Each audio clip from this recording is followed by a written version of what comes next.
A baby is born. Cute. He's already surrounded by technology. By age 4, she knows how to use a smartphone. He's reading. No, not from this. This. She's making a digital presentation. You don't even know what that is. He has an interest. No, not that. That. By middle school, she has built her own website and her first app. In high school, with my Michelson interferometer, I can measure down to the fraction of the wavelength of light. wow. The world is changing. And they are preparing for jobs that don't even exist yet.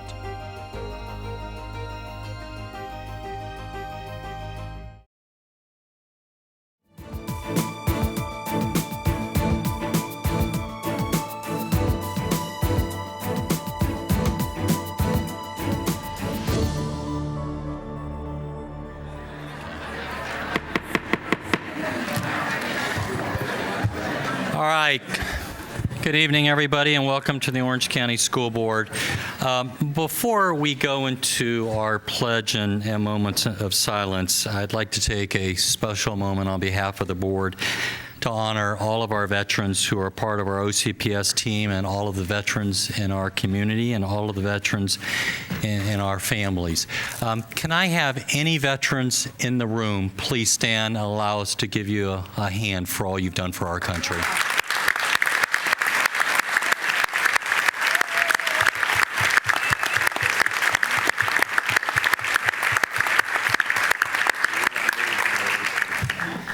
You know, on behalf of the board, I just want to thank all the men and women who stood for your service to our country and for your sacrifices for us. A little personal aside, both my wife and I are Army brats, and we both grew up in career military families.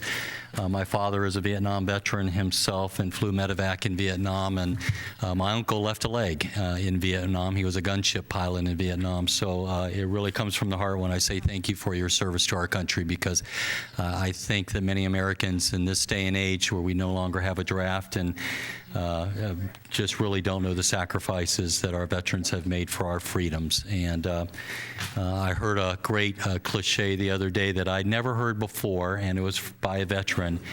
And he said, make no mistake about it, freedom is not free. And I think that that is so true. So to our veterans, thank you for your service to our country.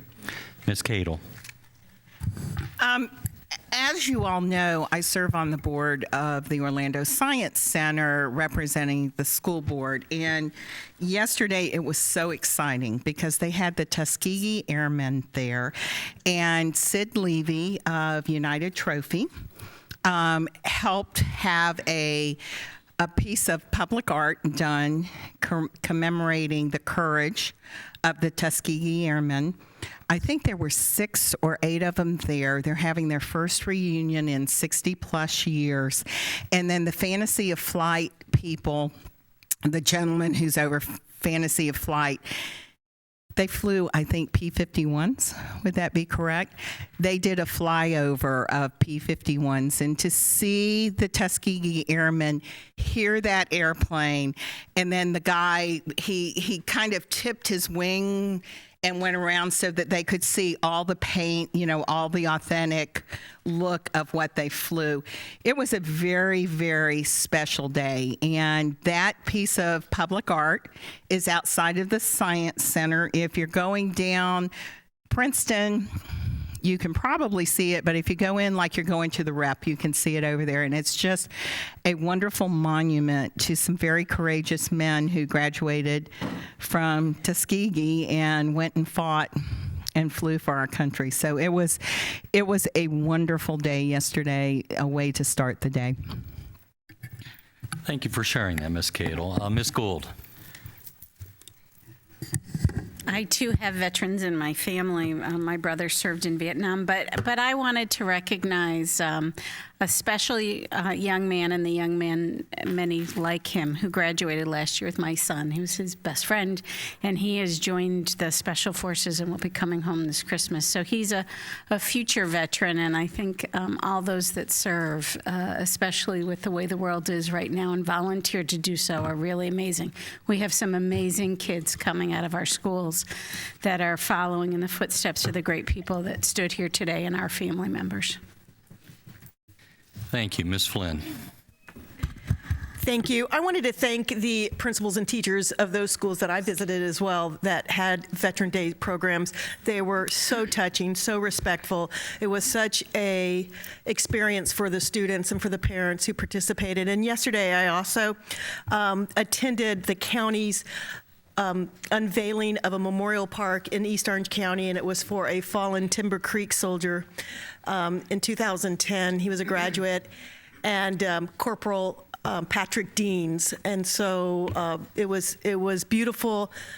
The unveiling of the park in his name and his memory, and also the Timber Creek ROTC students gave such a. I think we had it here once before. I know we had it here. It was the fallen soldier presentation, and they did a remarkable job. It was there wasn't a dry eye in the place. So I just wanted to thank OCPS for giving students that background and that lesson in citizenship and respect. And thank all the veterans who are here tonight, too. Amen. Thank you, Ms. Flynn. Superintendent Jenkins.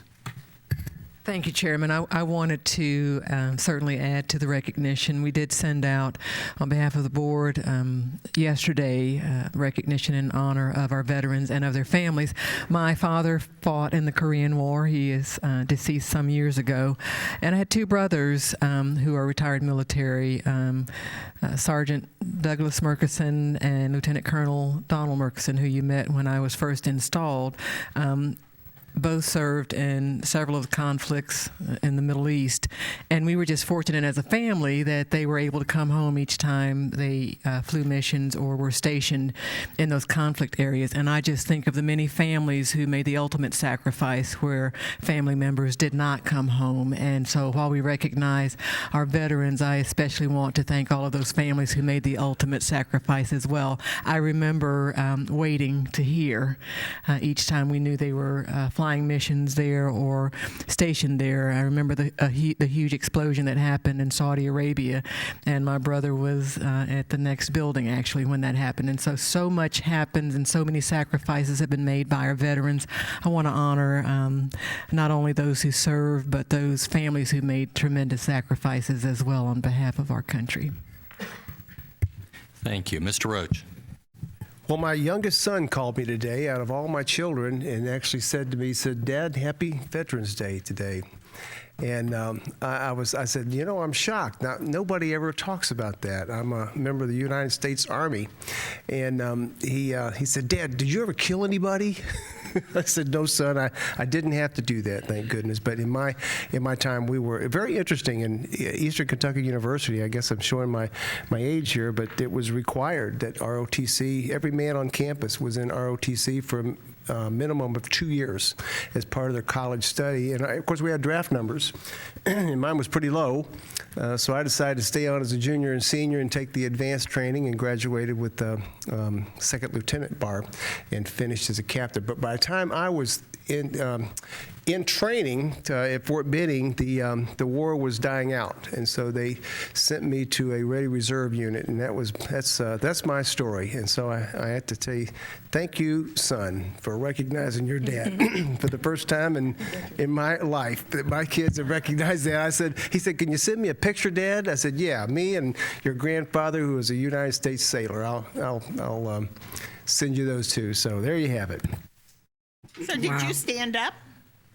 No, I was on the phone. I didn't know you stood up. I was like, we missed it. I was on the phone talking to my son, who was honoring me. That is so wonderful. Well, thank you for your service, Mr. Roach. All right, well, let's go ahead and go to the Pledge of Moment of Silence tonight. Ms. Gordon. Wait a minute. Mrs. Gordon, I can see your button. Now, Mrs. Gordon, I'm sorry. I know you can't leave me out because The reason why you can't leave me out, because if a war breaks out, I would be the one that you guys got to come before. I'm a member of the Selective Service Board. I'm the only one in my family that is not military. Everybody in my family, my son, 82nd Airborne Ranger, served 2 terms in Iraq, came home in his right mind. Dr. Jenkins, I did not know your brother was over there at the time in Saudi. My daughter was in that very same building. She did not come home in her right mind. And I'm going to ask that you pray for her. She will be going to Tampa December the 1st for major surgery. It's really been a struggle for her, so I want to say to the parents and for the young man, the gentleman that served, you're fortunate enough to come home in your right mind. My husband was in the Army. My uncles were in the Navies. I had one sister that is officer in the Air Force, and she left and became an officer in the Marine Corps, and she's not in her right mind. And she's in North Carolina staying with her daughter. But my older sister was a Marine, and she's doing great. She's 70 years old, and she's doing great. So all of my uncles, about 4 did not come back in their right mind, and a couple did not come back. My brother constantly talks about the war in Vietnam. And I wanted to go in the military, but my mother did not allow me to go. She allowed everybody else to go but me because she wanted somebody to be the first to go to college in my family, and I happen to have been that person. So that's why I faithfully serve with the region on the selective board, and I do pray that there would not be a war. So I do want to salute the veterans. It's hard when you're working with a disabled vet for whatever reason, and especially when you're working with a disabled vet with the mind, and they constantly talk about the war, and you see what they have to go through. So I thank you for the salute. I thank those families that had to go through all of the things. And then Dr. Jenkins, we'll share because they were in that building at the very same time. So I thank you, Mr. Chairman, for allowing us to salute the veterans. I love the veterans. And I watched the parade on yesterday, and I could not believe so many military men from the Korean War and World War II. Some of them were still walking in the parade and walking with pride. And that is why we must recruit and we must push our military, like Mr. Roach talked about, the ROTCs on our campus. It is a must that every campus have some type of military form on that campus so that students can serve this country. I took my daughter to see Captain Phillip this weekend as her, because she select things that she want to go to. And in the movie, she just started talking out because she couldn't believe how the Navy SEALs went out there and did all that they did. And she turned in the movie and looked at me. And she said, you know what? I would do it again. And that touched me because she left college. About 10 of them left college to go and serve their country. And they didn't have to do it. Thank you so very much. Thank you, Mrs. Gordon. Ms. Robinson. I, too, just want to thank all the vets that have done so much for our country. And my dad served in the Korean War, too, Dr. Jenkins, so we'll have to share stories.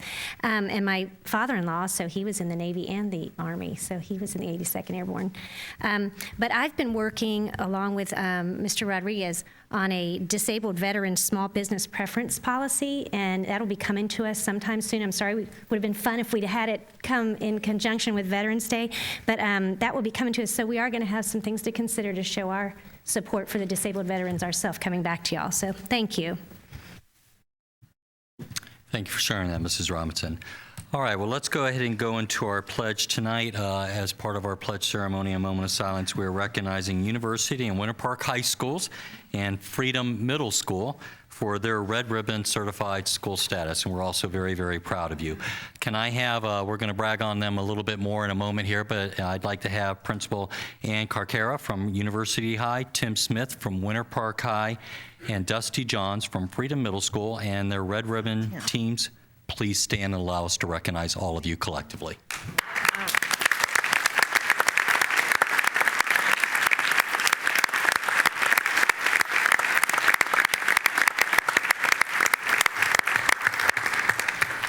And then I'd like to invite Dr. Carcara to please come to the podium and lead us in a moment of silence and Pledge of Allegiance. And I would ask all our members and viewers to keep in mind during the moment of silence that we still have thousands of veterans serving in harm's way today in the war in Afghanistan and in Iraq, and many mothers and fathers still going to bed at night worrying about their sons or daughters' welfare. So keep that in mind. Thank you. If you would please bow your heads for a moment of silence.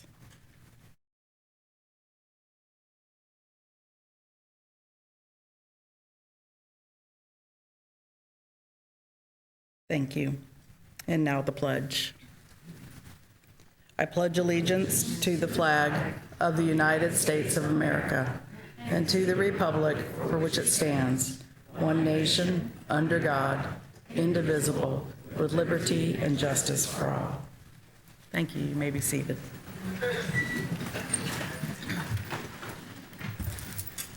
Thank you, Dr. Carcara. And if we could please welcome to the podium at this time Ms. Christine Stillwell, Orlando Regional Director for Informed Families, the Florida Family Partnership, along with Sharon Warner, Informed Families Prevention Consultant.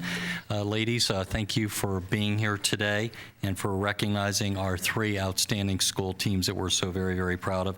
And we look forward to hearing more from you about Red Ribbon certification. Thank you for having us tonight. University High, Winter Park High, and Freedom Middle School received their designations of Red Ribbon certified schools in May of 2013.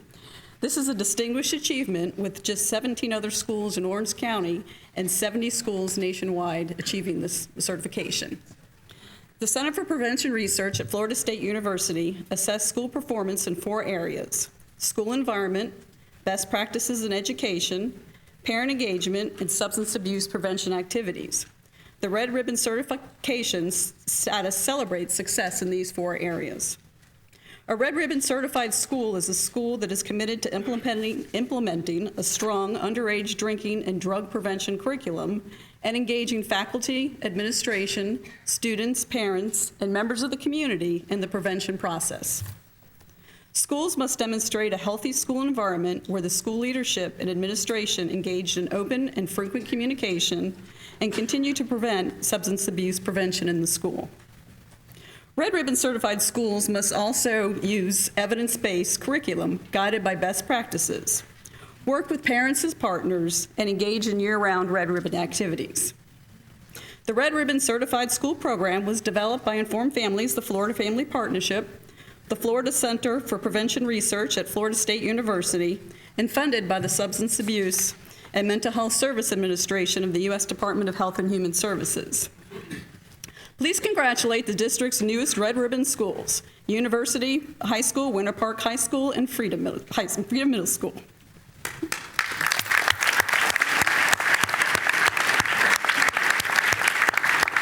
Thank you to all 3 schools, and Sharon Warren and I will present you with momentum to recognize your hard work and achievement last year.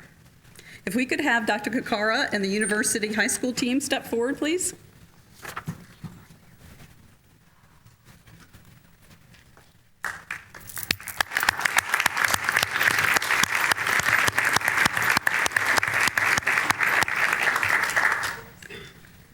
Next, Mr. Tim Smith and the Winter Park High School team. Oh, you can sing it.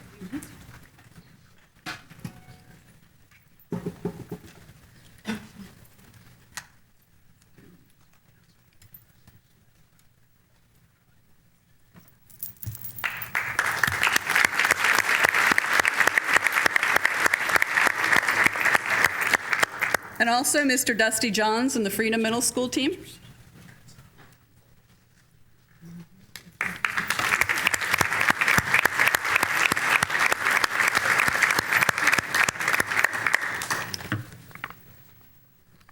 Thank you for all your hard work. This designation is for 3 years, and then if they want to continue to be a Red Ribbon certified school, they will improve and apply for certification again.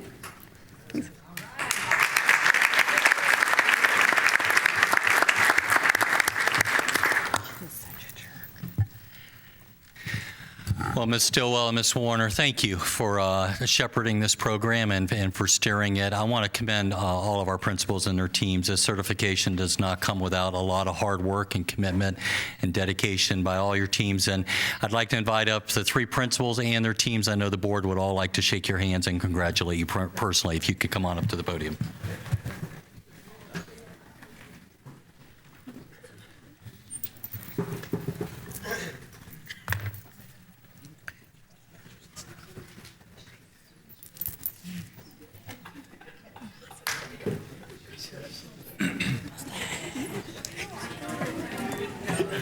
Congratulations. I'm so proud of you guys.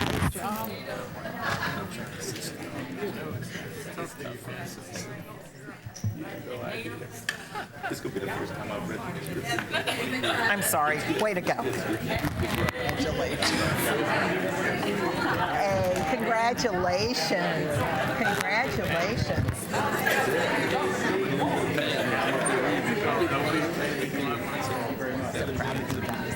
See you on Thursday. I'm good. How's it going? Well done. Congratulations. Congratulations. Congratulations. Congratulations. I'll take the board. Absolutely. You might as well.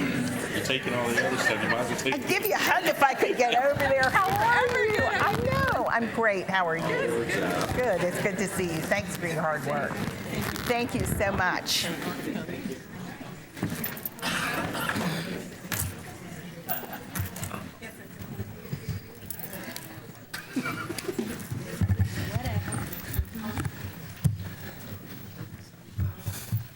All right, Superintendent, I believe we have a strategic plan update this evening. If I could turn it over to you, ma'am. We do, Mr. Chairman, if you recall last time we did a strategic plan update, it was regarding beginning with our academic measures, and so we did not complete college and career readiness. The second portion of that presentation has to do with our CTE programs, and so without further introduction for our strategic plan update, Mr. Armbruster will take us through it. Good evening. I want to make sure. It should be here. Thought you were sad. That's the presentation. What do I need to do? He said it was in the middle. He's supposed to put it in the back. Okay. A minute, you need it.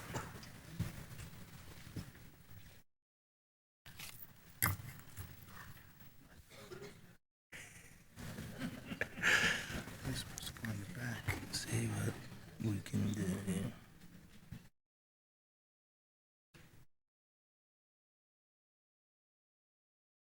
He said he had it on the computer. Is it hooked into? I've got it on a. Let me go up and take some guys on. Okay.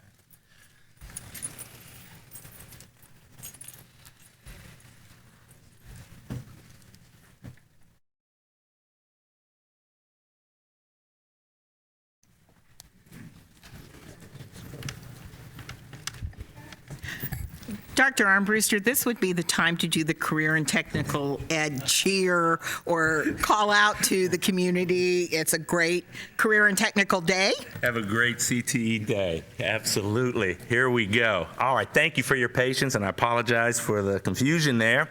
Would like to again say good evening and thank you for the opportunity to share with CTE. What I'd like to start with is, of course, our definition of rigor. Oftentimes people see CTE one way or another, but we are very much influenced by the definition of rigor, which is the stretching of students academically through tasks and/or activities that demonstrate levels of thinking and the complexity to which the knowledge is applied. And again, we're here today to talk about career and technical education. Last month, Mr. Fritz presented the 5-year business plan format that we are using to measure college readiness through guidance services and advanced studies. Here's a snapshot of our business plan that is the third leg, career and technical education. For this portion of the strategic plan, our measure is to ensure that we are getting students into CTE programs both at their home school and at our 4 tech centers. We are also measuring occupational completion points, program completion rates, and job placement rates. We are focused on increasing the number of industry certifications that students can earn at all levels. Through professional development and a multitude of initiatives, we will increase student performance. This year, we have developed a comprehensive professional development plan. Teachers are receiving professional development and preparing students to take industry certifications in their area of study. Professional development is provided continuously throughout the school year for CTE teachers. 2 targeted professional development sessions will be held this year, one this month and also again in February, to provide teachers, administrators, and guidance counselors the tools for implementing and operating effective career academies.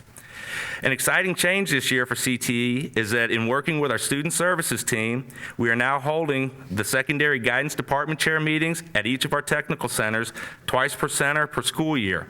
While at these meetings, the counselors are given guided tours of the sites to better inform them of what our tech centers have to offer all students. This has proven to be a valuable tool in helping our guidance counselor department chairs truly understand the value of the CTE programs offered in our tech centers. We have in place career pathways articulations to provide students college and technical center credit for CTE coursework while they are still in high school. Counselors are given this information through their meetings as well. Professional development is also provided to teachers and administrators for the development of business partnerships and the operation of program advisory committees. These relationships support improved technical instruction, relevancy to current workforce trends, connection to the needs of the employer, and connection of the community to the school. We are also providing professional development to all high school guidance counselors about the opportunities and benefits of vocational dual enrollment for high school students in the 4 technical centers. At the core of our career and college readiness is building strong relationships with school leaders, teachers, counselors, and business partners.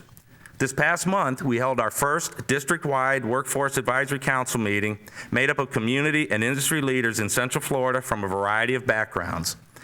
The group members have committed to spending the next 2 months reviewing all programs that we have, visiting each of our tech centers, and evaluating where our gaps may be, and providing recommendations for improvements to program offerings as they impact our economy here in Central Florida. We are working with Osceola and Valencia College and other organizations to continue to build strong career pathways for our students. Career Pathways is the mechanism of aligning the CTE content from middle school through post-secondary and providing students with clear connections to careers and colleges. Through industry certifications, articulated credit to college, and dual enrollment in technical centers, students are being prepared to enter career and/or post-secondary education training required for those careers. In regards to evaluation, we are currently monitoring the enrollment in CTE courses and programs to maintain growth and efficient placement of students in careers. We are also working to increase the number of industry certifications that our students are successfully completing through a new funding model that allows us to seed new programs in the high schools for the first year of costs. Industry certifications are the most recognizable and portable credential a career and college-ready student can possess. Employers recognize the rigor, skill, mastery, and dedication to the craft an industry credential represents. Our focus is to be the top producer of successful students who complete the CTE content prepared to enter the workforce, post-secondary education, and/or the military. We are in the process of enhancing individual program advisory committees and, as mentioned, have put in place a new district workforce advisory council. As you will note on the scorecard, there was a drop in the number and percentage of students enrolled in CTE dual enrollment programs last year. With that in mind, we have already taken action to reverse that decline. We have met with high school principals as a group and as individuals to share some exciting news in regards to adding programs to their school sites. We are expanding offerings on their campuses that will enable students to stay at their home school and take quality CTE programs using CTE-funded teachers and equipment. An example is our work with Jones High School, where we have transitioned some of their secondary programs into dual enrollment programs, supporting them financially and providing students with opportunities in their medical magnet, TV productions, and business programs so that they receive weighted grades and are prepared to sit for industry certifications. Just this past week, 14 out of 15 students were able to complete an industry certification in Microsoft Excel following a CTE-sponsored boot camp for the students that provided direct instruction and built capacity and confidence in the students. The one student who missed was so close that we are working with her to pass the test this next week. Another exciting development that we are working towards is a partnership with Dr. Phillips Charities to create certified CTE high schools. We presented to their board last week and feel optimistic that they will be supporting us with a $1 million grant to facilitate systemic change in schools to maximize career options on the high school campuses and ensure all students are prepared to enter the workforce at a sustainable wage and/or earn a post-secondary credential.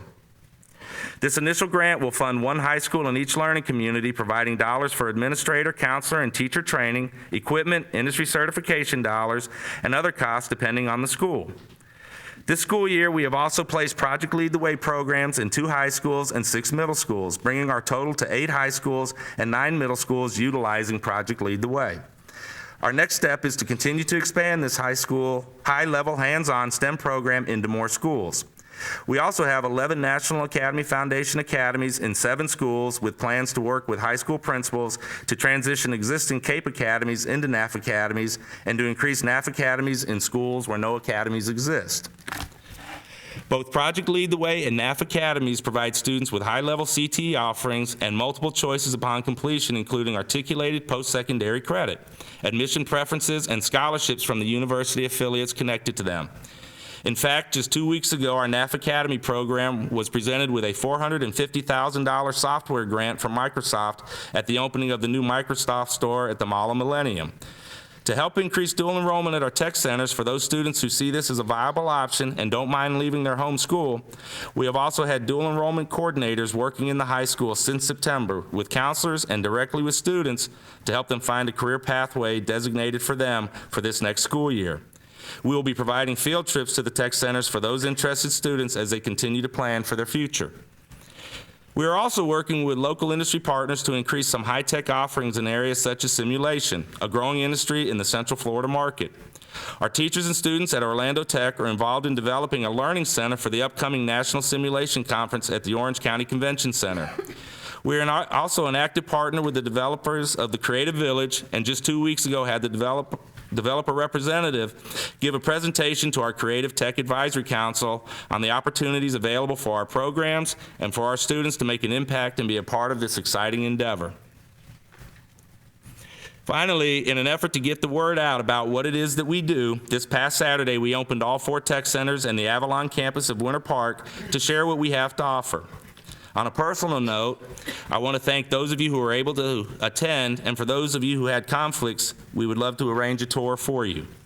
My hope is that you get to see that these are no longer our parents' vocational schools. In CTE, we are changing lives through education, and we are moving forward quickly at an accelerated rate to make an even greater impact. Thank you for this opportunity to share.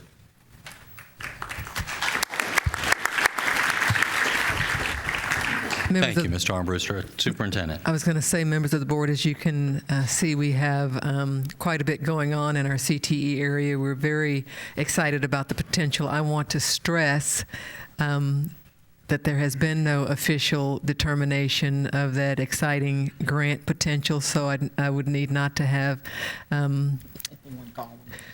too much excitement just now. We are extremely hopeful, but more importantly, I think Dr. Armbruster has done a tremendous job of immediately engaging some community players to help support our efforts around career and technical education. And I'd like for folks to understand we're about college and career preparation, and career preparation through our CTE centers is highly technical.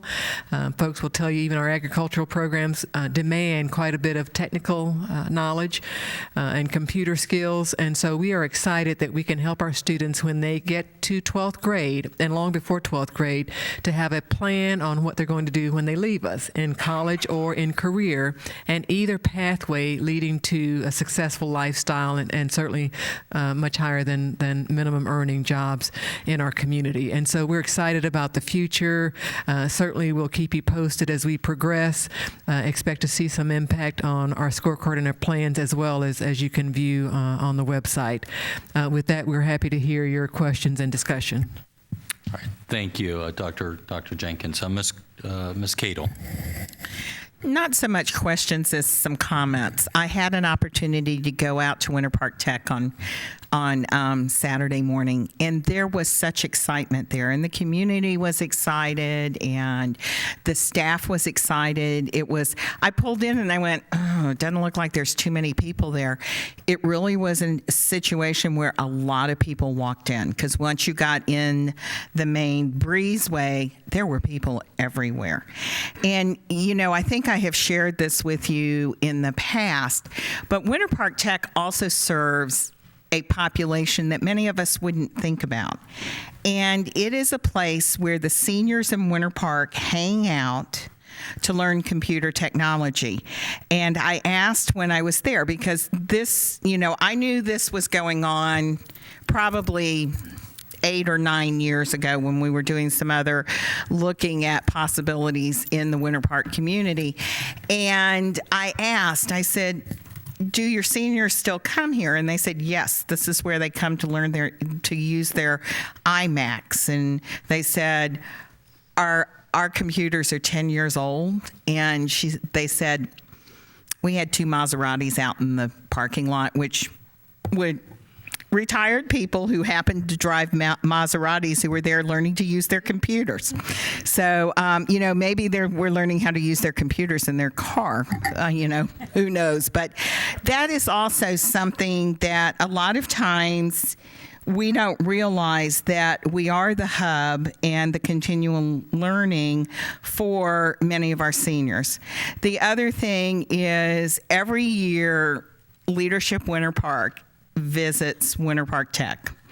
And I am so excited because there has just been this huge enthusiasm. We're going back again on Thursday. And one of the things I requested is, we know sitting here at the board table that when the economy went south, we had a lot of people who went back and learned new trades or new skills. And so I have asked that on this panel, it's my understanding at least one person will be like that on the panel.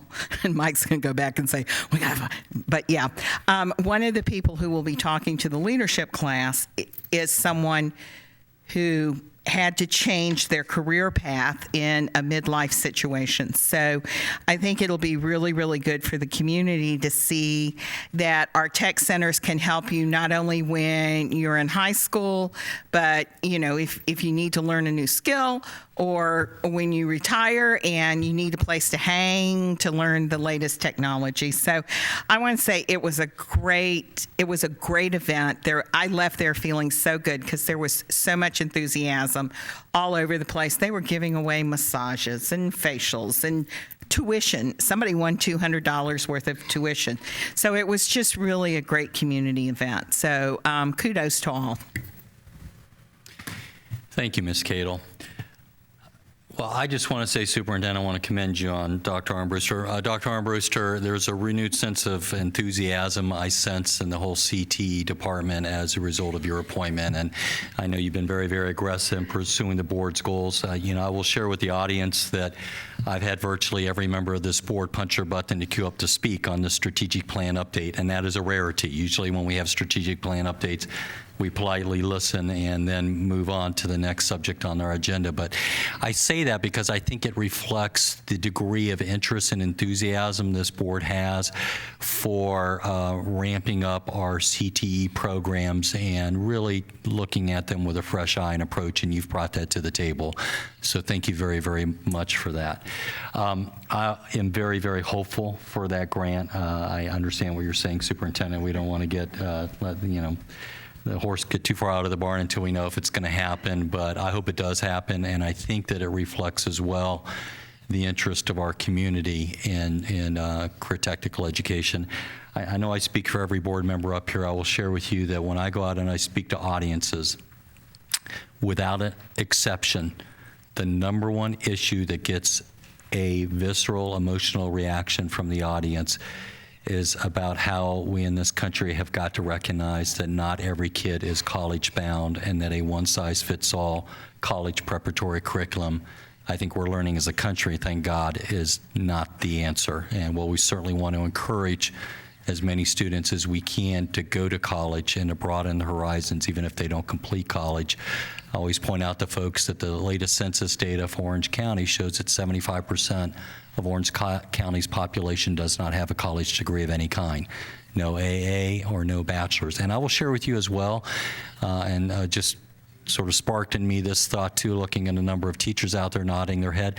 When I share that observation with teachers, they who are the experts in this are usually the most enthusiastic in agreeing with that, because I think teachers, the folks in the trenches teaching our children, recognize that college is not for every student. So we've got to do a better job of it. I know that we're doing all we can in Orange County Public Schools, so thank you for your leadership. I would like to just throw something out there, and I don't need a response today. We have a work session coming up on CTE, and this was a nice precursor, because I think we're going to do as a board a deep dive on CTE when we have that work session on January 16th. And again, you don't need to respond now, Dr. Armbruster or Dr. Jenkins, although you're welcome to if you'd like to. But when we look at our scorecard, one of my agenda items, and I know Dr. Armbruster and his team knows this, has been to the extent possible to push down as much of our CTE programs, and by that I don't mean occupational completion rates, but the program completion rates down to the high school level, which I think you're addressing that through the dual enrollment component. And I think that's probably the route we need to go. I would love to see us at least think about the concept of adding to our strategic plan and our scorecard program completion rates at the high school level. We measure program completion rates at the tech center level, but I think it would be a powerful incentive if we would start to measure not occupational completion rates, but program completion rates at the high school level. And candidly, if I found out tomorrow, and I don't have a clue what that number is, that it was 10% today, and if our goal was 15%, that would be fine with me, because frankly, that would mean that we would be striving to go from 10% completing a dual enrollment program completion in high school to going to 15%, or even if it's 5 to 7% or 15 to 20%.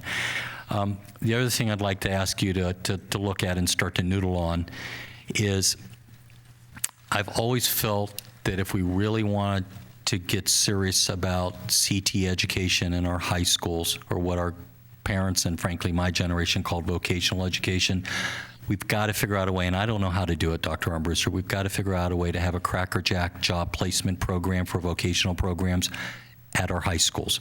Now, I know our tech centers do a great job of that. So I know that if we have a kid in dual enrollment, and that's one of our scorecard items, we measure job placement rates for our tech centers. But how do we link up, and I don't know the answer, but I'd like to get you all thinking about, how do we link up our high school job placement rates with our tech center job placement rates? How do we get our tech center job placement officers to start to realize that it's a measurable, their job placement rates with our high school students as well? Because I think that's key if we're going to make really a dent in our vocational ed. So thank you for entertaining my thoughts. I'm really looking forward to our work session on January 16th. And I mean it from the bottom of my heart, Dr. Armbruster. You really have brought a new enthusiasm and energy to the department. It's not to say it was lacking before, but it's just always good to have some fresh eyes looking at issues. So thank you for that. Ms. Gould. I won't be prematurely excited about the Dr. Phillips grant, but I did hear some wonderful comments, not only from our first meeting before we even put that grant in with Dr. Manley, but since last week. So we'll keep our fingers crossed that that's going to go well. Not from her, but just out in the community. I heard great comments. I also have some homework assignments because I am excited about the work session coming up, and I think the direction we're going is fantastic. But when we do talk about it, could you go into kind of a deep dive about the business connections and what specific organizations you're working with on a regular basis in order to not only see what the trends are out there for up and coming jobs for the 21st century, but where their great gaps and needs are, because those may be industries that also help find some funding, just as nursing did, several years back when I was at the hospitals. Can we also, and you may already be doing this, so you may tell me you're already doing this, but we talk about dual enrollment, and when we talk about that, we usually mean, if I'm correct, being in your home-based high school and then at a tech center. Is that correct when we talk about dual enrollment in this particular program? You may be taking classes at your home-based high school and at a tech center. Well, either at the home-based high school or through the tech center, could we look at maybe some partnerships like with FIT? And I had a conversation with them last week, and they'd be very open to this, of looking at some dual enrollment certifications similar to what we do with Valencia. I know we have a funding model issue that the state hasn't impeded on us, but I'm confident that we're going to see that get worked out because there's been such a light shined on that issue. But it could be kind of cool to be able to have some of these really high technical schools offering some kind of 2-year certification with kids. And then, and you and I've talked about this specifically, the branding, anywhere possible that we can do partnerships that doesn't detract from the educational curriculum, but we can support a business and say, as a condition, brand this for us, put our tech center out there, put what program it was that supplied you the photography or did the luncheon or whatever it is, that we just push the brand, because people do not know that we have this tremendous asset. They just don't. And lastly, and I say this every time we talk about CTE, in every high school, I would like to see levels of certification in Microsoft Office, because whether they're going career or college bound, they can be working for $10 to $20 an hour instead of $6 to $8 an hour in the marketplace while they're trying to figure out what their next step is, or that may be their career path of going right into a business. So, and there's different levels of that Microsoft Office certification, and by the time they're juniors and seniors, there's time to do it, and we should certainly be starting it before then. So they might be, entry-level users by the time they hit high school, and could be moderate or advanced users, and it just opens up a whole different economic world for them all the way through. That's it. Mrs. Robinson. Thank you for your wonderful presentation. And I, too, thank you so much for meeting with me a couple months ago to talk about my interest in working with the business community, because I hear it all the time, how they want to align with us and they want to utilize us. And so I appreciate you meeting with me, and I'm so thankful you're starting to work on that and finding out exactly what their needs are. So very much in line with what Ms. Gould was saying. And when you do hear about that Dr. Phillips grant, can we get like a shout out pretty quickly? Because I want to hear more details about it, but not tonight because we don't even really know if it's happening. And then last, I do have a question for you. On the chart that shows the scorecard in your presentation, where it shows that the number of high school students enrolled in CTE dual enrollment programs dropped, and it dropped significantly. It dropped in more than half in 1 year. What do we have an understanding? Have you grasped how that happened or why that happened? Do you have an answer? I do. Dr. Jenkins. Oh,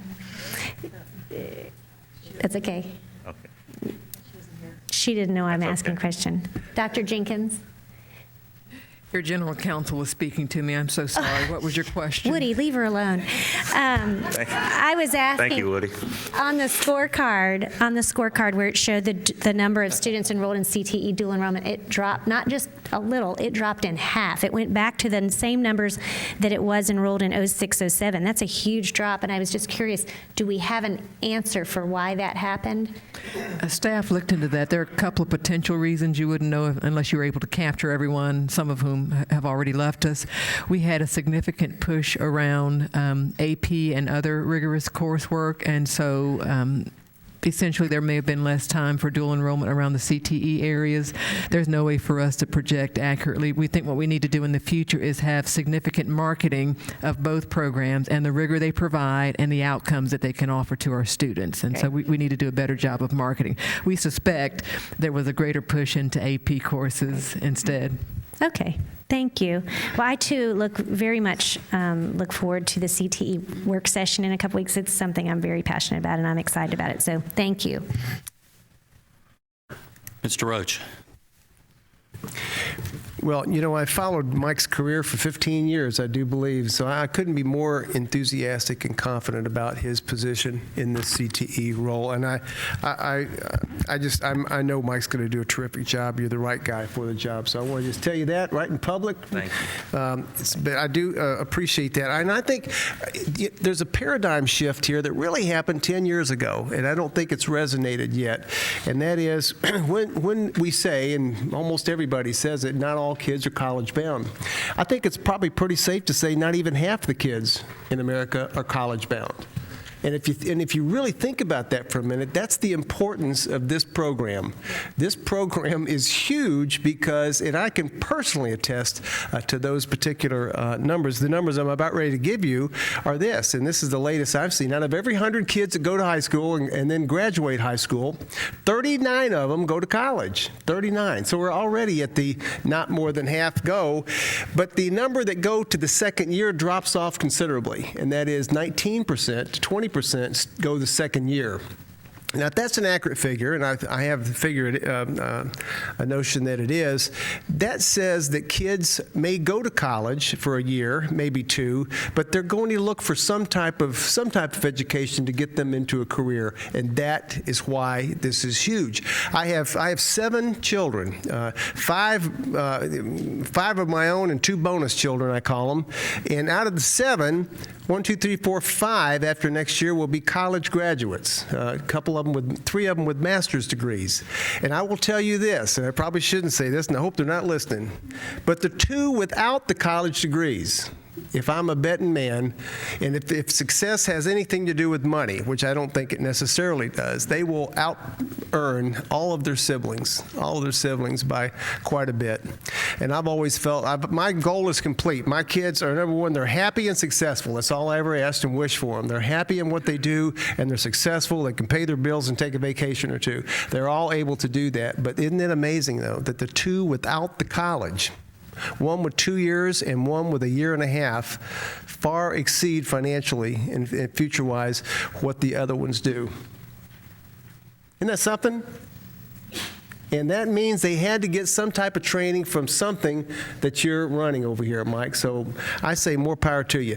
They only have 2 questions. Maybe you could talk to me later about it, and that would be I just have concerns about anything about class size. Do we monitor class size for some of these technical fields where people have to do hands-on? And what is it?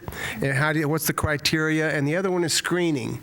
You mentioned scholarships, and kids are able to get some financial aid, I think, getting into these programs. And I'd like to know, when the kids are screened for the programs, are they in fact qualified, motivated, and able to do these particular fields, or is there any kind of kickback from them on the financial part, maybe not taking it as serious? And that's probably a real confusing question, but when you get time, please get back with me on those 2 things. Thank you. Yes, sir. Let me speak to class size, Mr. Roach, just because we're well aware of it. Class size requirements would not impact our career and technical education courses. Those are for your core academic courses in our schools, and so our CTE and elective courses are not under class size requirements specifically. I didn't mean requirements. I meant practicality-wise. Are there any consideration, for example, an auto mechanics course? Are there enough tools for 36 kids, for 18 students? Can you take 50 per class? Is what I'm talking about. Mrs. Gordon. Yes, thank you, Mr. Chairman. You you pretty much covered my concerns, but I think we had maybe the same concerns. I just want to let you know what an outstanding report, and I think I just enjoyed myself. I know I had about the best time. I had the opportunity to visit both centers. I got to Orlando Tech pretty much on the end, but we need to let them know. I'll be glad when they develop this area because they will be able to be on the outside, clear out that parking lot and utilize it. I think they would have even had more if the people, could have seen them, similar to what Mid-Florida Tech did. It would be nice to get a count to see. I know when I was leaving, there were a lot of people that stated that they wanted to register, and I don't know if we did that day or not, but they said, you have courses that I've been looking for, and I'm coming back, I'm going to get it, and I picked up the registration form, but I do believe there was on-site registration, Mr. Armbruster? Yes, ma'am. And I do believe that they did, but I think what was amazing to me, we are the best kept secret in the world. I talked with the superintendent on briefly on yesterday in reference to marketing what we do. Either we have our own, we know that the schools, they have their website, but 30-second, 60-second little mini commercials of what happens. I was impressed with the deaf. Well, in my church, it would be the deaf ministry if we were in church, but it wasn't the ministry. What they call it? At Mid-Florida Tech. Did you get to meet those students? I'm not, you're talking about the deaf students. Deaf students, yes, ma'am. There were so many deaf students that actually shared, talked to us in their own way about what they were doing. I wish I knew the director that could talk about that program. I was not aware that the deaf students were actually involved in that program. And is there anybody here from your staff that knows what program I'm talking about? We have a variety of programs that the deaf Yeah, students but this one was the participate one in. they highlighted on Saturday. Okay, no, ma'am. Okay, that, I think the board needs to see that. I think they even need to come before the board. It will really blow your mind. What they know and how they did it. The next thing was the chef. The chef was just as professional as a 5-star restaurant. And I thought with the wellness, I thought about Ms. Cato, how hard she works with the Winter Park Health and Wellness Foundation and how they put so many things together. We could put our own little meals together and put them online. And just like when you go into the grocery stores, they were out there doing this. There is, what is it? I don't want to call the company and get it wrong. 20 automobiles donated Toyota. that Orange County Public Schools did not have to pay for. I do believe one was a Mercedes and a lot of Toyotas. Toyotas, Lexus, yes, ma'am. They were all over the place. But the design, there was another section over there with the actual designing of it. The air conditioning, the hospitality, the fire department. I just think that I was just overwhelmed. I know the program, I know it well because I taught at Mid-Florida Tech, and I could not believe what I saw. I was very impressed with the faculty and staff. The students were very knowledgeable. I think you used a fresh eye approach. That's exactly what it was. But I think we're going to have to find a way, like we put our MIT students and our Yale and Harvard students on. I think we need a section above them with our career and technical services, because you would not believe what Orlando Tech and Mid-Florida Tech had to offer. The dual enrollment with Valencia was outstanding. And then, of course, the Central Florida educators were there. And a shout out for 94.5. There were people going by. We were on the corner of John Young and Oak Ridge Road. That is one of the most busiest intersections. People weren't even going there, and they were just pulling in. but the safety of it and how they had it set up was just unbelievable. The health with the nursing program, I think the nurses, they always do their graduation. We might have to ask them to do it, hook on to Orlando Tech graduation or something. But I don't think we really do justice. People really don't know what we have. I'm trying to say all of this because they really do not know. I had to really go back out there and, we said, oh, that's the technical school. But when you go in there and you see those gentlemen were first class setting up, I thought it was Mr. Rosen's hotel. The way they actually they literally had it all set up.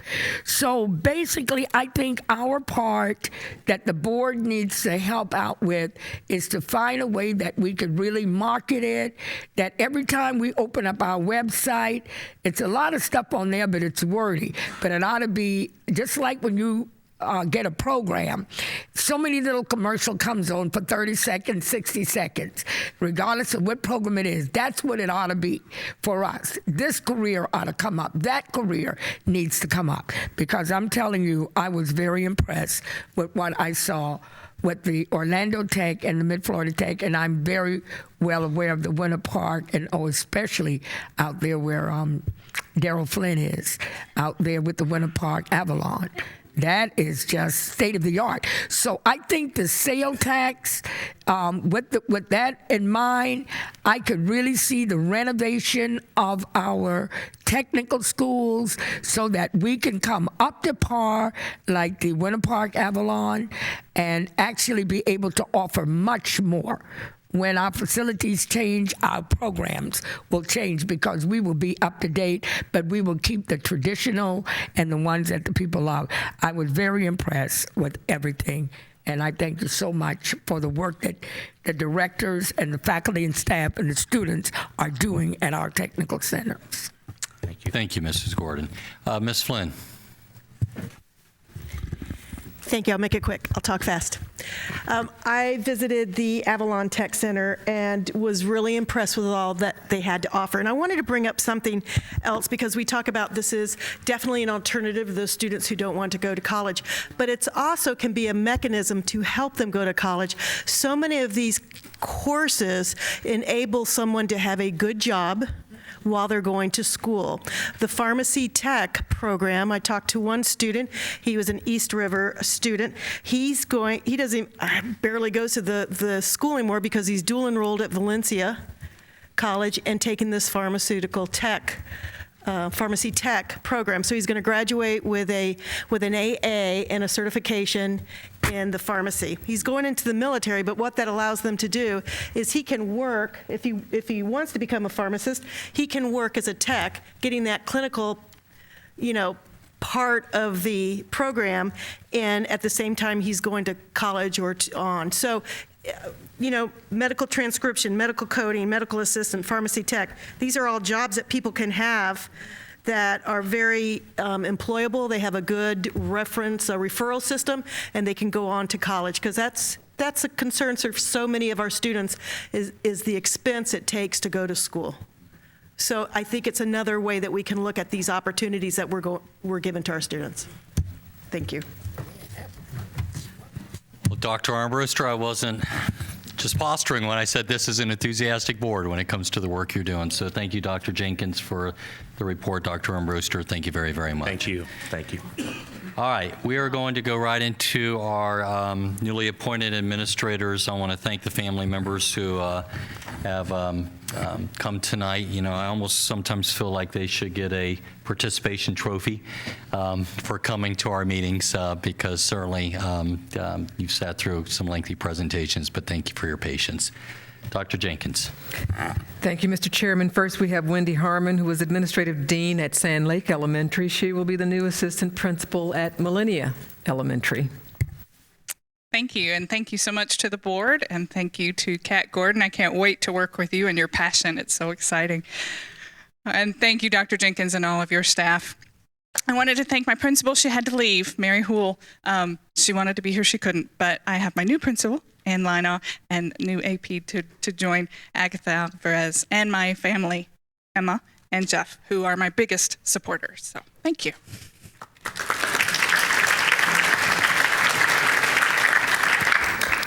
Karen Verano was instructional support teacher at Englewood. She will be the new assistant principal at Englewood Elementary. Good evening. I couldn't be more excited. I want to thank the school board and Daryl Flynn and Dr. Jenkins for this wonderful opportunity and her wonderful staff. And I brought a whole row of folks with me. I have my husband, John Verano, my son, Dane Verano, who's senior at Winter Park this year, and then colleagues down the line, Leslie Anderson, Matt Hendricks, the CRT at Englewood, Dr. Jones, great supporter, principal at Englewood, and Matt Preventure, who is a colleague of mine. Thank you so much for this opportunity.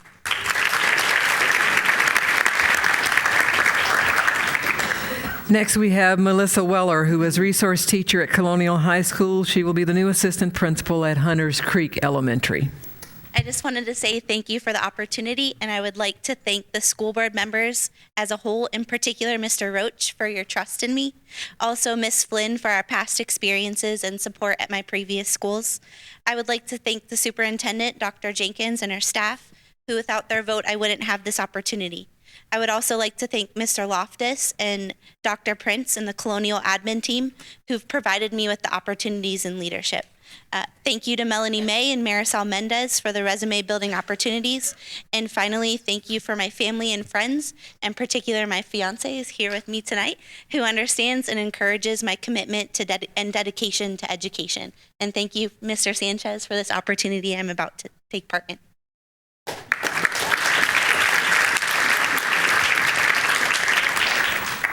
Finally, we have Vansha Thompson, acting assistant principal at Lake Nona, will now be the official assistant principal at Lake Nona Middle School. Thank you. I'd like to thank the board.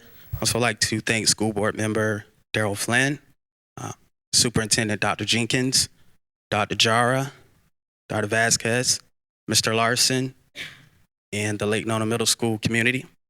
Also like to thank Principal Jose Martinez, my mentor, and also Dr. Cupid McCoy as well.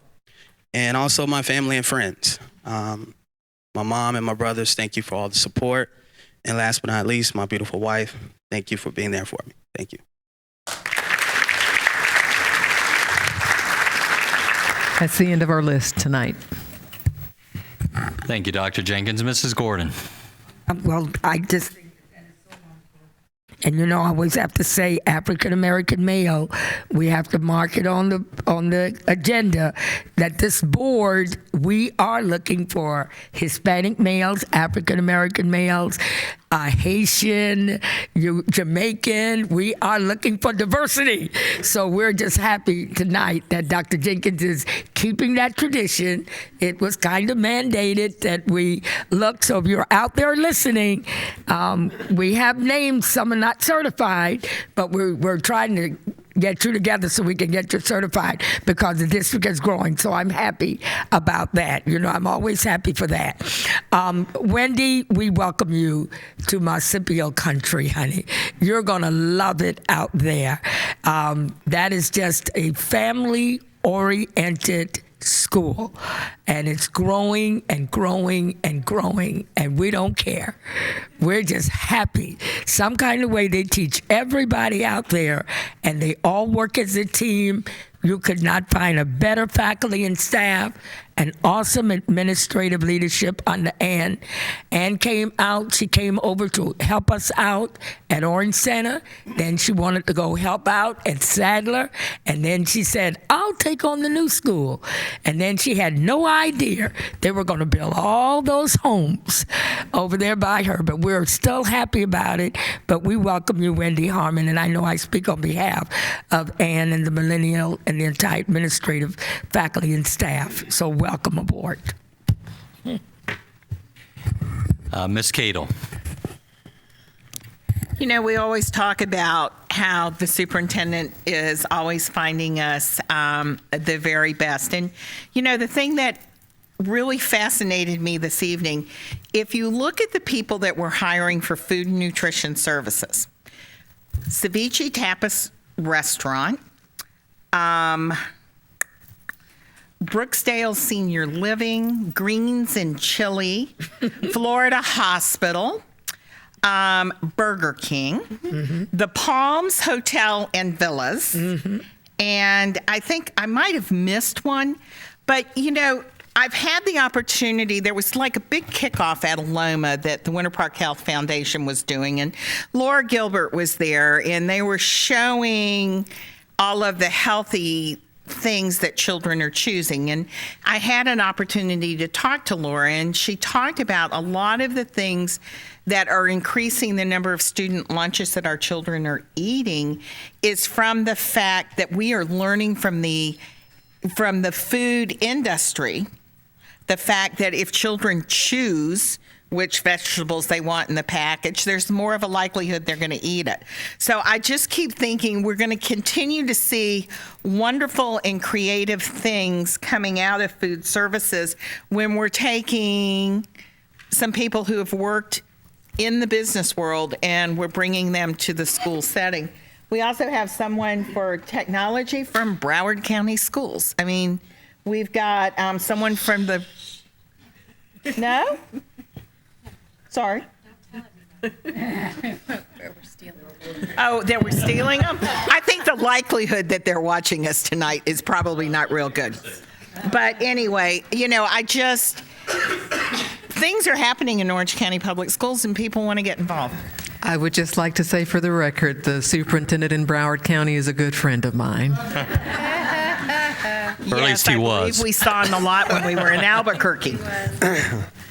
And for the members of the audience too, and if I may, Ms. Cato, I think it's a great point you make. When we get the list of all the newly appointed administrators, it says where they come from, and of course we've heard from educators here tonight, but we have a lot of folks in our operations, our food services, and those are the ones who are coming from the employers formerly that Ms. Cato is referring to.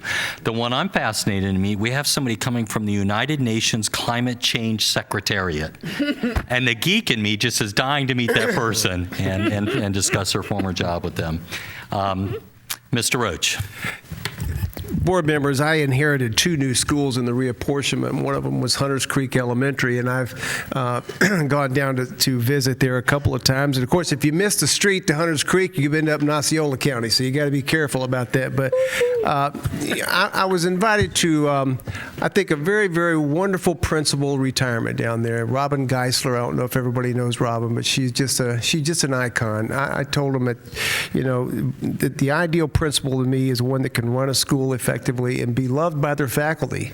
That's hard to do, and she did it. She pulled it off, and it was very evident at the retirement. They did a kind of a Wizard of Oz theme with her and walked her through all the years she had been there. And what's funny is most of the pictures that I saw of the teachers that were there 10, 20, 12 years ago were still there, which is a good sign. They're not leaving. So Oscar Sanchez is filling some big shoes, who's your new principal down there. And of course, these teachers came up to me and thanked me for hiring him, like I'm the one that hired him. I just said, I just voted for you, Oscar. But Oscar is really, that's a nice feeling when the teachers are telling you thank you for bringing him on. So Melissa, I'm telling you, you are stepping into a big program with lots of good things going on down there in Hunters Creek, and it's almost like an island by itself to me. It's just one of those real beautiful places. But I think you're walking into a nice stream of leadership going on there. So it's really going to be a big boost, I think, to your career. And I welcome you to District 3 and wish the very best for you. Ms. Flynn. Thank you. I want to wish everybody congratulations. I know you. 3 of them thanked me, and I appreciate that. But really, I want to thank you because it's your hard work that got you to where you are. I'll be visiting Lake Nona Middle School soon and Inglewood soon. And Melissa, unfortunately, I can't come visit you. Melissa and I went to Spain with a group of teachers when I was first on the board. Do you remember me telling that, talking about crying? And that was just me when I got lost in a tab, But Dorina Sackman, who's our Florida Teacher of the Year, was with that group. It was a group where we really bonded. Melissa is an exceptional woman, adventurous, and really is like the others, very true to her work. So I hate to see her leave District 2, but I'm very proud of you, very proud of all of you. So thank you. Thank you, Ms. Flynn. Well, let me close out this portion of our program by saying congratulations as well to all our newly appointed administrators. I also like to point out every meeting when we do this to their family members and loved ones that it's truly a high honor, this appointment, because it signifies this board's trust in the folks that we've just appointed. And I say trust because it signifies our trust in their abilities, our trust in your judgment, our trust in your leadership skills, and most importantly, our trust in you with the future of our community's children. So congratulations. You should all be very proud. We are very, very proud of your career accomplishment. And with that, it is a school night, so you probably need to go home and get ready for school tomorrow. So thank you for coming, and we'll pause for a moment to allow you a chance to leave. Thank you.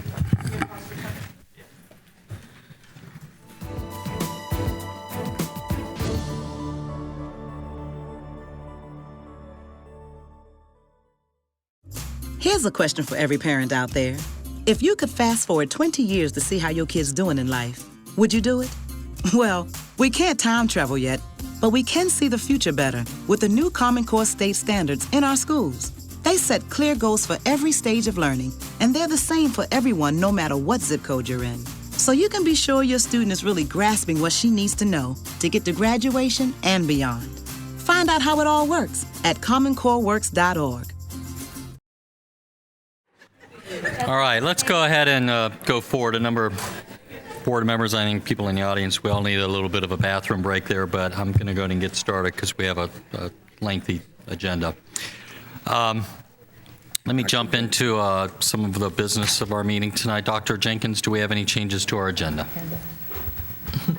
We do. We have, Mr. Chairman, a couple of adjustments. First of all, item 701 is withdrawn. That was for the approval of an international trip to for Dr. Phillips High School.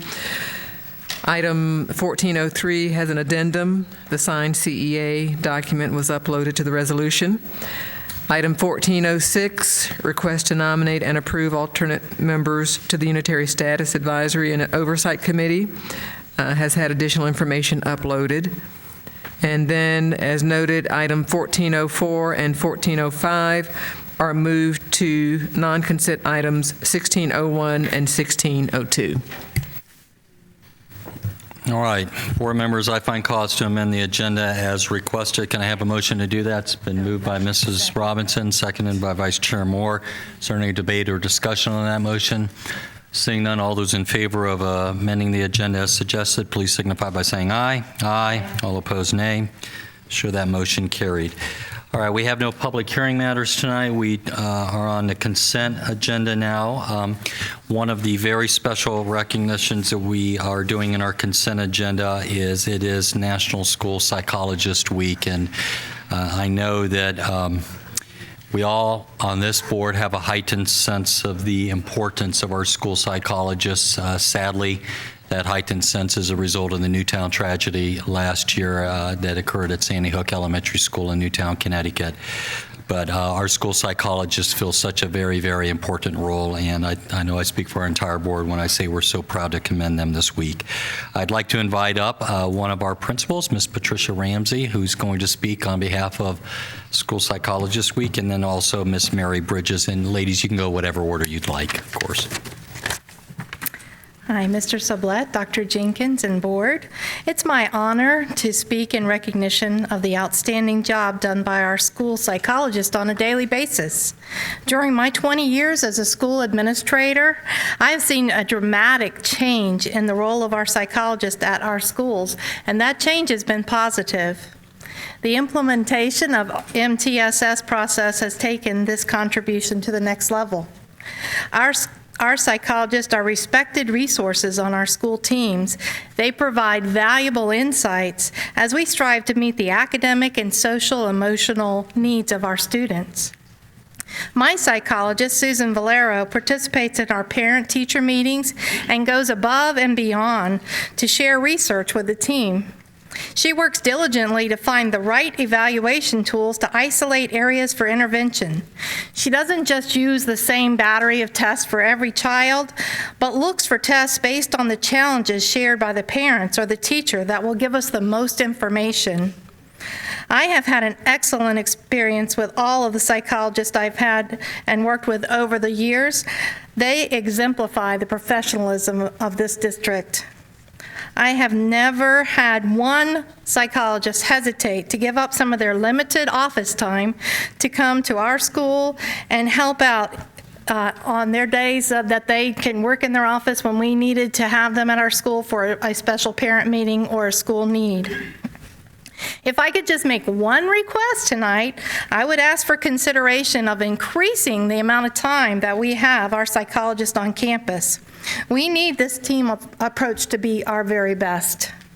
Their increased involvement with our school team comes at a price, because that price is a lot less time to observe and test our students. Please join me in celebrating this outstanding group of professionals tonight.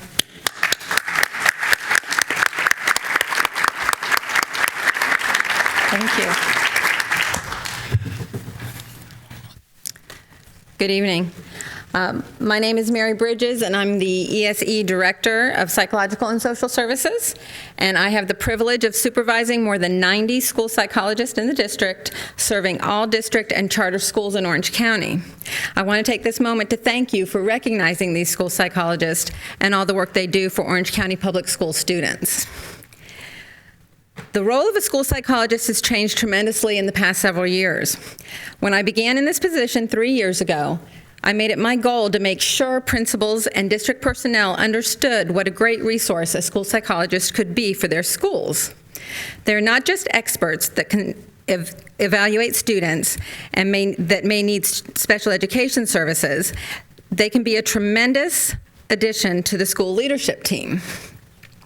3 years later, I find that I accomplished my goal. And I didn't know what Dr. Ramsey was going to be speaking about, but I think I accomplished my goal too well, because today principals are calling me and they're requesting for the psychologist to be able to come to their school on the days they are not assigned, and they're asking for extra time. They want their psychologist to be there for MTSS team meetings, data team meetings, parent conferences, and leadership team meetings, because they understand their expertise and how much that helps. School psychologists are now seen as experts in working with students as soon as any academic or behavioral concerns arise. With the district's continuing focus on early identification of behavior needs, the school psychologist has been working with schools to blend behavior interventions with academic interventions. As soon as a child is seen as struggling academically, the schools need to look at academics as well as behaviors to see what interventions are needed. Psychologists work with the schools to create and implement interventions at the first sign a student is struggling, and then use data to progress monitor each student until the correct interventions are found.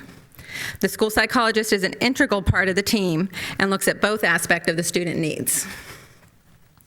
This year, they are working closely with the Minority Achievement Office to support their initiative with MTSS, and they will again be supervising the screening of all second grade students in Title I schools to identify possible gifted students. In addition, they, along with our social workers, comprise the crisis management teams that are sent to schools during a crisis situation. It humbles me to watch them work with students after a tragedy has occurred at school or at home, helping the students cope so that they continue to be successful in school while they work through their crisis. I work with an amazing group of dedicated professionals, many who are here tonight. This entire side here are our school psychologists.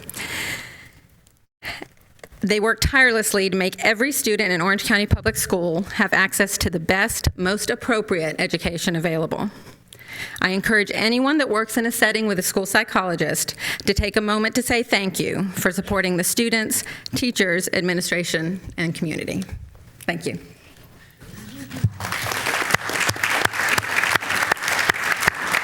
Well, thank you, Ms. Bridges. And before I go to our first board speaker, can I have all our psychologists stand? Allow us to recognize you, please.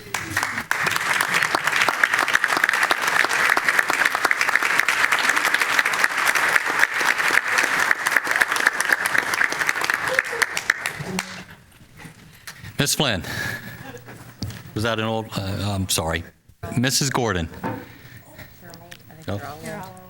Thank you so very much. I think Mr. Roach and I have really had the opportunity of working with school psychologists, and I do hope that this board, well, I don't have to say it. I already know how this board feels about our school psychologists, but I thank you. I know I could never do my job without you. Not only do you work consistently in the schools itself, but I've seen you conduct parent meetings in my school. You come back at night, you work with the teachers, you do workshops, you do all the assessment, and then this board asks you to do additional gifting screening. All right? Yay! And you did it, and you never argued about it. And then when Dr. Jenkins created the minority department with Dr. Lawson, you went right there. And then the Title I, most of the schools are Title I. So that's going to give you a lot more, but it didn't matter. But as it was stated, the crisis team, to watch you go in with your expertise is just unbelievable. I think Natalie Bell is one of your, well, there are a couple of others, that's still hanging around from the Roach Gordon era and the Harriet Murhill and all. I don't let me call the names of long ago, but those guys who created. The only thing that I would like to see this board, because our psychologists are so professional, something was stated a minute ago, and I want to correct that. One office time. You guys don't have any office time. You might go by the office, but I don't think anybody, do you have office time? Do you? A little bit to get your paperwork, but that's not office time because somebody is always in there and you're always working together. One thing that I would like to say to the board and to, she was talking about increasing their time, but our goal is to increase psychologists. And that's what it is. We are pretty much 100 short. And I talked with Natalie Bell the other day and a couple of other school psychologists. We need to go back to where it was with Rick Roach and myself. Back in the 60s and 70s, there was one psychologist in every school. That changed because we end up with more schools. But I think that we really need to look at it. We know the importance of you. You have just been wonderful to us. But as I stated, Dr. Jenkins, and to this board, we are 100 short of our goal. And even at the high school level, I think they would just love it because some kind of way the psychologists have a way of trading workloads and working together to make sure the job gets done. Are you still doing that? See? So I don't want you to think that they just stick with that one school because they didn't do it with Rick and I during that time, and they're not doing it now. So I think if we as a board continue to work with our school psychologists and increase, not increase their time, but make sure that we increase the employment of school psychologists. So thank you so much. I love you guys. You are awesome. Thank you. Mr. Roach. Yes, I wanted to say a couple things. It seems like we just honored you 6 months ago. Is this a once-a-year thing? It is? Boy, time flies. It really does. I'm sitting here thinking, they were just here. But I do want to tell you, because I like to talk a little bit about history, because I'm the oldest serving board member here, not the oldest. I think Ms. Gordon's been around a little longer than I have, because when I came into the scene, we had a school psychologist twice a week. That's what we had them for. So it was starting to happen then. But I do recall, and I'll tell you that as a new guidance counselor, I saw immediately how important school psychologists were. We couldn't make a move until school psychologists came in and tested kids. It was just all there was to it. So the joint counseling sessions, the sitting in on staffing, the advising, the testing, the placement was a big boost to teachers and to kids, because teachers then got the students that they needed, and the students that didn't need to be in classes were removed and put in where they got the help, and of course kids were served that way. So we knew how important it was. And I'll just tell you, just a little secret, the school psychologist I work with was a very popular young man that walked into our schools. Very popular popular, tall, nice-looking fellow, and his name was, what was it? It was Blocker, I think. Ronald Blocker, yes. Ronald Blocker was our school psychologist. So I got to work with Mr. Blocker long before I was a board member, and he was fabulous. We just loved Ron and his knowledge. And of course, as you know, he quickly moved up through the system. But I think Mrs. Gordon said it perfectly. We just had an ESE workshop here that lasted about 5 hours, as I recall, or somewhere around there. But one of the recommendations that really hit me and resonated was we don't have enough school psychologists. We knew that, but sometimes when somebody outside comes in and says that, it provides a little impetus for it. And I think it's important that we know that at the district, and we do. And I think it's also important that your state legislators understand the importance of this social emotional element, not to mention the academic piece of it, that we must have in schools today with this great emphasis on testing and academics. We've got to remember that kids come in one whole package, not a piece. And you guys are really important to that. So I will promise you I will work hard to continue to lobby for you everywhere I can to add to the number that we have here in addition to our guidance counselors and make sure those social emotional needs are met with kids. So thank you for being who you are, and thanks for coming twice a year. I appreciate that. Well said, Mr. Roach. Well, let me bring this in for a landing by saying thank you as well on behalf of the board. My comment about Newtown and Sandy Hook is I was doing a lot of speaking out there in the public after that tragedy and some of the other tragedies we've had in our country's schools. And one of the things that kept coming up over and over again is how do we better address the mental health needs of our students? And I know this group knows it, so I'm preaching to the proverbial choir, but Florida's ratio of psychologists to students puts us in the bottom quartile of the country. And the ratio, when I say it puts us in the bottom quartile of the country, it's not like we're just within a few percentage points of the middle quartile or the second quartile. We are literally at half the levels of psychologists to students of those school systems and other states that are in the top quartile or even at the midpoint.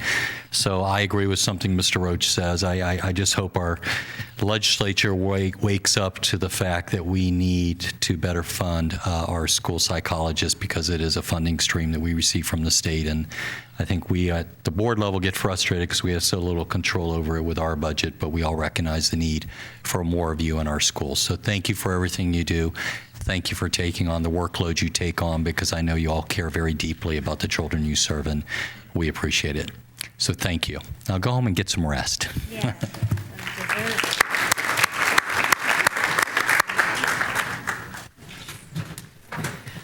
All right, our next speaker is on consent agenda item 11.01, and I failed to make this announcement during the beginning of the meeting, which I usually do. Anybody who would like to speak on any item on the agenda, I need simply fill out a yellow card such as this. You can get that card from Ms. McGill, the board services assistant who's sitting up here at the far left-hand side of the dais, and we'll call you when that agenda item comes up. Ms. Moore is our union president, of course. Diana, if you could start with your name and address for the record. Diana Moore, 1020 Webster Avenue, speaking on 11.01, the business and finance issue. I thank you very much to our psychologists. I wanted to also ask some questions about this report. It's a monthly report, and I go down to Part B in the middle of the page where it said the budget is estimated to total $17.5 million in revenue balances and expenditures. And I like this word surplus. It's good to hear surplus when you're looking at a budget. As the result of the revenue and expenditure forecast described above, the projected total for the general fund surplus is $41.2 million. Now, the last number that I had seen for the general fund was $413 million, but it's listed here as $399 million. Can somebody explain, are we using that money? How did we bleed down the $413 million to the $399 million when the line above says we have $41.2 million surplus? I don't know who to look at. Well, why don't we do this? Are you done? Yes, okay. That was my question. I'm going to ask Mr. Collins. Can you address that, Mr. Collins? The $41.2 million represents the 3% contingency that the board set aside. What this report indicates is that we do not have any results of operations that would indicate that we would need to dip into that 3% contingency for the current year. The 300, the other number that she referred to is the cash balance that is currently on hand. That has nothing to do with the budget. All right. Thank you, Ms. Moore. And as I offered before the meeting, I think I sent Mr. Rodriguez over, we will be happy to have our finance people get with you if you'd like to go over any other questions you may have about the budget. But thank you for coming tonight. Have a good evening. All right. Board members, anything else on the consent agenda? Okay. I would like to point out one thing. One of the items in our contracts being awarded, I think this is important, is a comprehensive security assessment of our schools. So Superintendent Jenkins, thank you for commissioning that. I think we all have a heightened sense of the security needs of our students, and I think it's important that the community know that we are doing all we can to make sure our students are safe, and this is part of it, commissioning that security assessment. Ms. Flynn. Ms. Moore. Since I haven't said a whole lot tonight, I just wanted to make commendations to the boards. If you'll note the board, you notice that there were a couple of grants by the staff and faculty at Wolf Lake Elementary for a STEM grant, and then also at Apopka High School through the engineering program and teacher that they really worked on very hard with, themselves, and of course with our staff down here. So I just wanted to commend them for their efforts that were obviously successful. And tonight you're approving the final construction documents and all for completion, I should say, for the Hackney Prairie Relief School. And I happened to have the opportunity today to drive with the area superintendent, Dr. Bridget Williams, and we just could not be happier. That was a 5-year battle, and that one went through the county commission. And when you look at the access coming from the north, south, and east, west for so many children to walk to school, and we worked very closely with the county. They improved the road to the east of the property, and we worked very collaboratively with them as well. At the beginning of the year, we were, of course, having to train a whole new student population and parents how to get to and from the school in the safest fashion, and the Orange County Sheriff's Department came out for the first week, and Commissioner Brummer came out, and that was a project that now that we see it, I don't know anyone who's upset. Even some of the naysayers at this point have all dropped away, and we're just absolutely thrilled to have that beautiful facility. And so I just wanted to say thank you to the board and staff, because I know it was a long journey, but we're here now. And when you look at the attendance numbers, we're over 100 students, greater than we've ever been before. So the community is incredibly supporting that building. So before we get into some other conversations later in the evening, sometimes things are difficult, and it's nice to hear when you get to the other side to know that it was worth all of the trouble. So anyway, thank you to all of you. And I hope sometime if you get a chance to get up Apopka Island Road, go by and stop and see that Hackney Prairie Relief School. Thank you. Thank you, Ms. Moore, for that update and report and those positive words. All right. Do we have any other questions or comments on the consent agenda? Seeing none, can I have a motion, please, to approve the consent agenda? It's been moved by Mrs. Robinson, seconded by Mrs. Gordon. Is there any debate or discussion on that motion? Seeing none, all those in favor of approving the consent agenda, please signify by saying aye. Aye. All opposed, nay. Show the consent agenda adopted. All right. We have items 16.01 and 16.02, which were formerly the CEAs listed at agenda item 14.04 and 14.05. Board members, would anybody have an objection if we took up 16.01 and 16.02 after our report by our attorney, our school board attorney? Okay. Well, then let's do that. I'm going to go then to agenda items 18, which is report by our school board attorney. As this board well knows, of course, we had a lengthy hearing before the county commission on the West Orange Relief School site that we commonly call the Beck property site. Mr. Rodriguez, you sort of steered our efforts in that regard, so I'm going to turn it over to you for that and any other report you'd like to make. Board members, before I get to that, let me just make a quick announcement. That is, in December, you will be getting, I know that we had an appointment of 2 additional board members to the Unitary Status Advisory and Oversight Committee, but at the suggestion of Ms. Gordon, you will see in the month of late November, early December, the revised policy coming back to you, and then that policy will be adopted in the December meeting.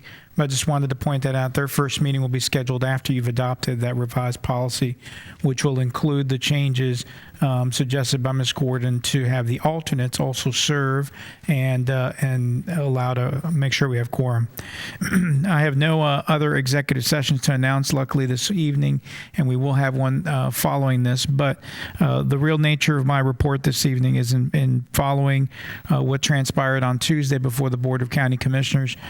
First and foremost, I want to say that we had a very collaborative and great team effort in terms of putting all of the information we needed to get before the Board of County Commissioners. It was led by Eileen Fernandez in my office, along with Marcos Marchena of the law firm Marchena and Graham, Chris Wilson in his office, and a number of others, Sandy Simpson, Harold Jenkins, and others that John Morris participated in making sure we had every expert, every discipline, every aspect covered that we would need to make our presentation as professional as possible.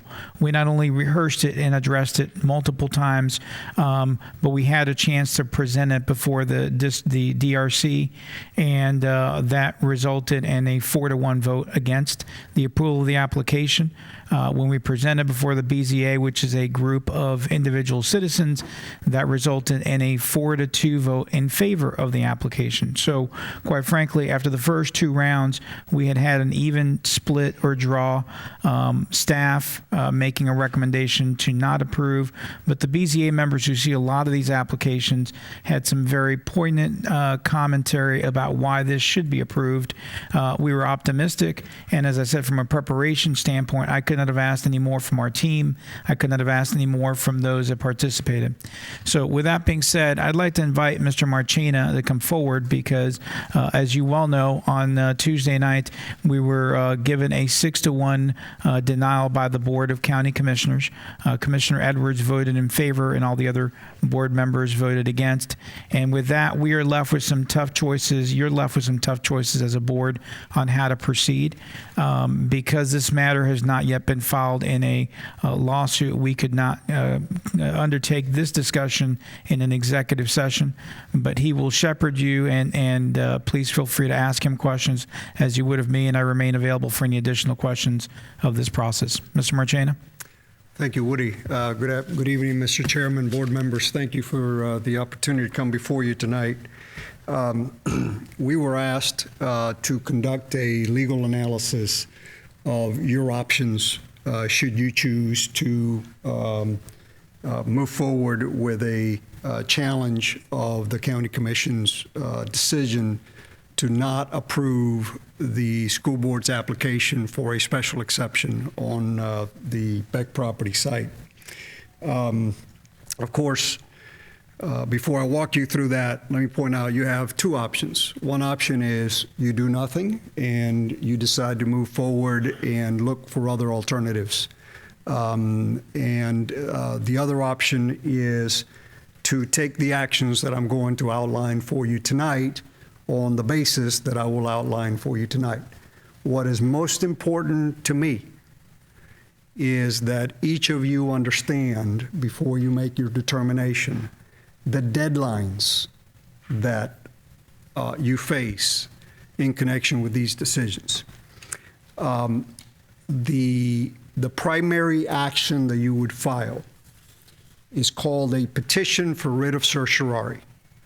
It's a fancy term for basically saying you're asking the courts to review an action that was taken adverse to you by a governmental entity in connection with a request for a zoning or a zoning type of action. The Supreme Court has made clear that that action has to be filed within 30 days of the date when the decision was recorded. That date cannot be waived by the county commission. It cannot be modified by the court. It is what we in lawyer language call jurisdictional. If you miss that deadline, you're out. You cannot say, we tried to work things out with the county, now we've changed our mind, and now we're going to go file this. If you don't file it, you're done. Additionally, Orange County has an ordinance that says if you are going to file a petition for writ of certiorari within 30 days, you must file with the court within 10 days of the recording of the decision, which we expect will occur tomorrow, a notice of intent to file the petition. So with those deadlines very, very clear before you. So let's talk about the petition for writ of certiorari. The standard of review, what the court will analyze, and by the way, this would be done by a 3-judge panel of the Orange County Circuit Court.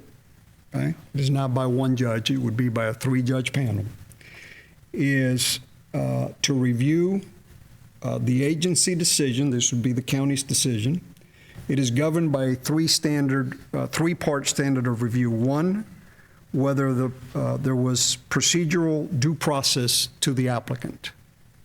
And that means basically, were you afforded all of the opportunities that you should have been afforded to be heard? Okay? While there are a couple of arguments that could be made on that basis, I don't generally focus too much on that basis, but there are some issues that could be raised in that area. Number 2, whether the essential requirements of the law have been observed.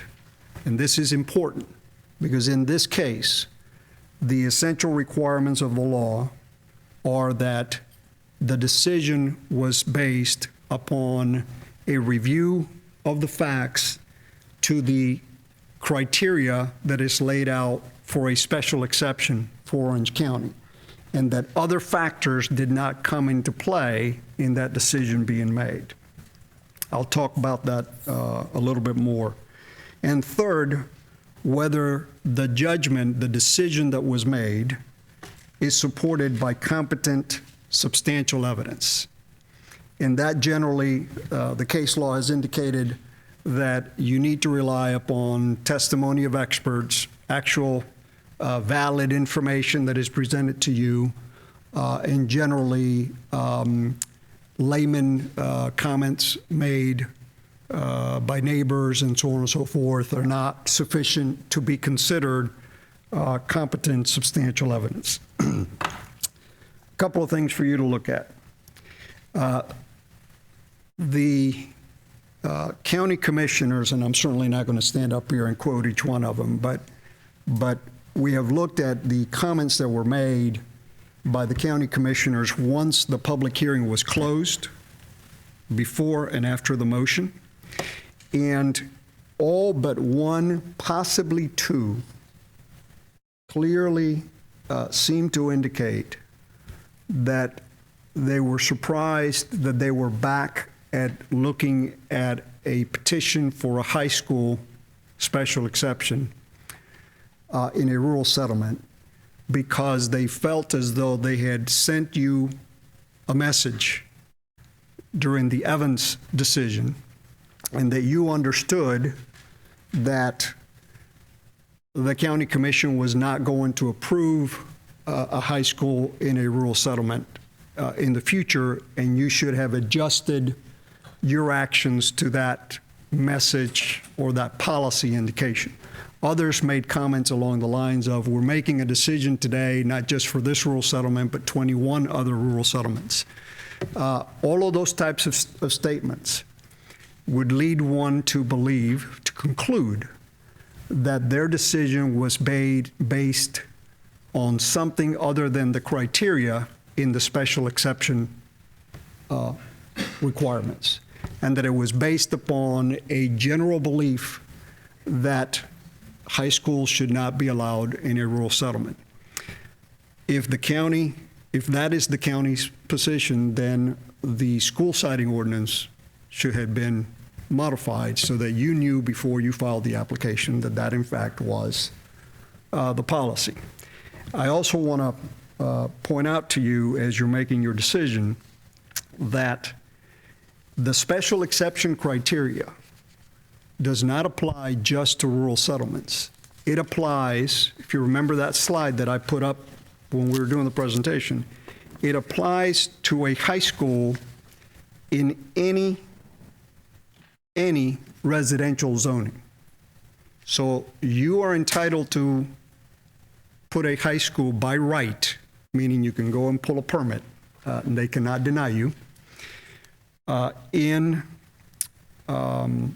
this is inside the urban service area, in commercial zoning and industrial zoning and in planned development zoning, where they have had an opportunity to review it and say, yeah, we're okay with you putting it there.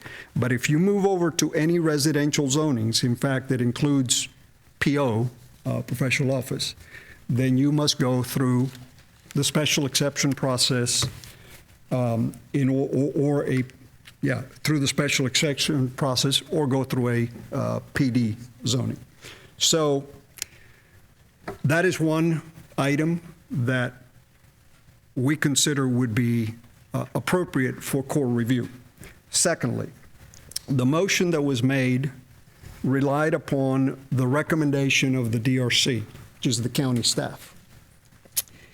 The various recommendations of the DRC with respect to this site were based on, and I'm quoting little sections out of their report, things such as given the proximity of the adjacent residential areas, or the proposed high school would adversely impact the rural character found in the immediately adjacent residential neighborhood, or the proposed high school would have specifically adverse impacts on the immediately adjacent and existing residential neighborhoods. Florida statute 163-31776A7 specifically says the future land use element, this would be of governmental entities, must clearly identify the land use categories in which public schools are an allowable use. When delineating the land use categories in which public schools are an allowable use, a local government shall include in the categories sufficient land proximate to residential development to meet the projected needs for schools in coordination with public school boards. So if the reliance was upon the school being adjacent to residential neighborhoods, the statute actually calls for school to be located in areas adjacent to residential neighborhoods. Those are the primary issues that if you directed us, we would base a challenge for the decision made by the county commission. Now, together with that, if you make the decision to move forward, we would also ask you to authorize us to file a declaratory judgment action under Florida Statute 163-312. The standard for review under that is different. It is what we call a de novo trial. So basically, it would be in front of a judge putting all the evidence all over again. We don't necessarily think that that action would go very far, but there is a little bit of conflict in the decisions of the court. And in order to make sure that we protect your rights, if you decide to authorize us to proceed with the petition for writ of cert, we would also ask you to authorize us to initiate that kind of action. Now, there is a statute that provides that if a governmental entity is going to file an action against another one, you must go through a mediation type process, okay? So I want to explain that to you, because if you do authorize us to file the petition for writ of cert and the declaratory judgment action, we would at the same time file with the courts a motion to abate the action, to put it on hold, okay? So we have to file it because we can't miss that jurisdictional deadline that I was talking to you about. But once we file it, we ask the court, put it on hold so we can then go sit down with Orange County and follow this mediation process that's required under the statute. Here's the process. You would adopt a resolution defining the conflict, and of course we would help you do that.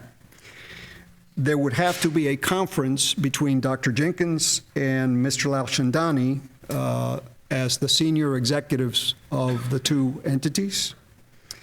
If no resolution is found, you would then hold a joint meeting of your board with the Orange County Commission and discuss it among yourselves and try to find, to see if there is common ground. And if no resolution was found there, then the senior representatives of the two parties would have to go to a mediator-directed mediation. If all three of those fail, then you would ask the court to remove the abatement of the actions that were pending and proceed with the action. That is the procedure. That is the legal standard under which this would be reviewed. And I am happy to answer questions, Mr. Chairman. Hi, board members. Go to questions first. Ms. Gould, as a courtesy to you, this is your district. Do you have any questions? I had actually queued you up. I hope you don't mind me taking liberty to do that, but it's your district, and I wanted to start with you before I went to anybody else.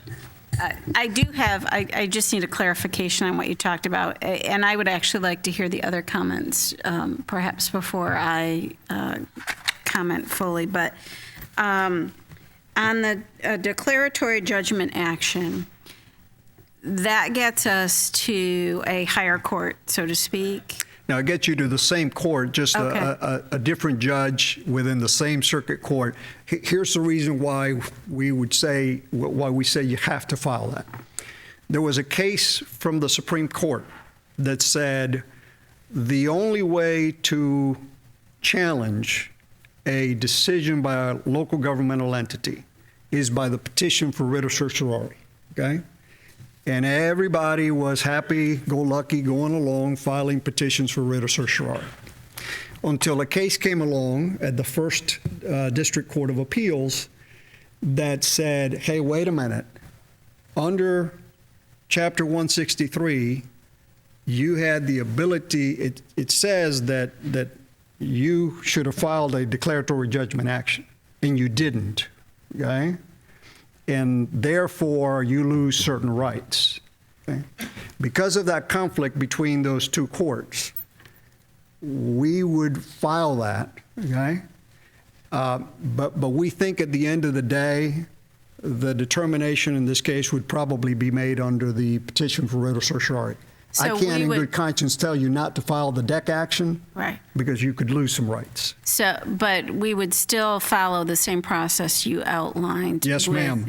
Nothing is bypassed on the process by doing that. No. It is just another backup plan to make sure if ultimately this is our only choice, we would have it. Yes, ma'am. There is one thing before everybody kind of starts talking that I would like to clarify, and I get what you're saying about, I think it was under the essential requirements, and you were talking about Evans, and also they mentioned Olympia, which was and they went through, it was pre-Martinez, pre-Jacobs, pre-blah, blah, blah, blah. Mm-hmm. But when the clarity came to me that night on why that vote may have gone the way that it did, to me it was less on the conjecture they were saying, and it was this statement. And I think this is Mayor Jacobs. Yes, it is. And I think, Commissioner Moore-Russell, your point that this is really a land use decision for us. It's a land use decision, and we're supposed to look at the 5 concerns. Mm-hmm. And I think we look strictly at those 5 criteria. We look at compatibility. It's hard to come to the conclusion that it's compatible with the surrounding land uses. It's hard to come to the conclusion that the high school's compatible with any surrounding land uses, to be honest with you. And then she says, okay. So, you know, that is when I kind of had an aha moment that night of like, wow. The staff's review of it, and I went to all of the hearings. Yes, you did. Plus.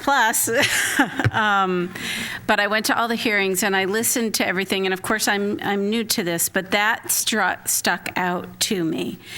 And the one thing that I would say is I want to protect all of our interests all the way through this so that we don't limit our options. But I want to make sure that we don't lock into one option that could actually cause us more trouble. So you said we really have two choices. Do we really have three? And that being, can we go forward with the law route, the legal route, and at the same time continue to pursue the collaborative environment, which we had even before this hearing and even more so in the last week. Absolutely. Okay, so there's really three options in my mind of how we would proceed, because Two would include filing the actions. Right? Yes, Yep. two would include filing. One would be solely go down that route and hope for the best Right. on that roller coaster ride, and the second would be the two that would include that is perhaps file it and move forward. Okay, I'd like to hear the comments from everybody else, but I wanted to be clear that that may be an option.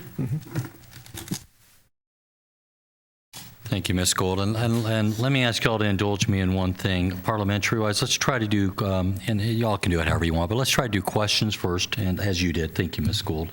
And then hear all the questions answered, and then I'll come back around and ask everybody to sort of weigh in where they're at on these issues, because I think, I'll learn a lot hearing the questions that some of y'all have to ask. Ms. Moore. Mr. Marchini, thank you for your dedicated work on this over a number of years. I have just a couple of questions. If you could outline perhaps how long each of these junctures would take, some sort of a timeline for me. And then the second question is expense in terms of legal expense estimates of that. And then thirdly, what you were describing to me, correct me if I'm wrong, it seems, when we went in there, it's like there's always this confusion. We were in front of the county commission. Are we like a developer? Are we like a co-equal branch of government? What position do we have when we're having to sit there in front of them? And so when I hear you outline the process, with our two chief officers meeting, with the board's meeting, all of a sudden it feels like we're equal. Yeah. And so that's my question, was time, funds, and that equality, just in that process itself, would that lend itself to perhaps a different outcome, because now we're coming at it as equals? With respect to time, which was your first question, courts run on their own time, but we would anticipate that this type of action, if we did not abate it, if we did not go through the intergovernmental resolution process, which of course I got to add to this, it would be between 12 and 18 months, okay? I think that the intergovernmental resolution process would probably add, at a minimum, 3 months, a maximum 6 months. It really depends if there is no resolution when Dr. Jenkins and Mr. Lauchandani meet, how quickly we can get the two boards' agendas to be able to be put together for a joint meeting. So you're looking at, I believe, a total of anywhere between 18 months and 2 years. With respect to cost, the motion for writ of certiorari involves two things. We have to put together our appeal, which will be a rather intense piece of work between now and 30 days, including going through the entire record, preparing all of our arguments, et cetera. The county would then If there's no resolution through the settlement process, the county would file a response brief, and then we would file what's called a reply brief to that. Those are the 3 steps in this kind of appeal. The primary appeal, which is the petition for writ, the response brief, and the reply brief. We estimate that your fees for that would be between $60,000 and $75,000. With respect to the declaratory judgment action, that is a very broad range because we think very little would have to be done on that part of the case. But if it did go all the way through a trial, it could be extensive. So the range there is quite broad. Ms. Moore, it is between $20,000 and $100,000. And then to assist the school board in going through the mediation process, the various processes and getting ready for those, we have estimated $25,000.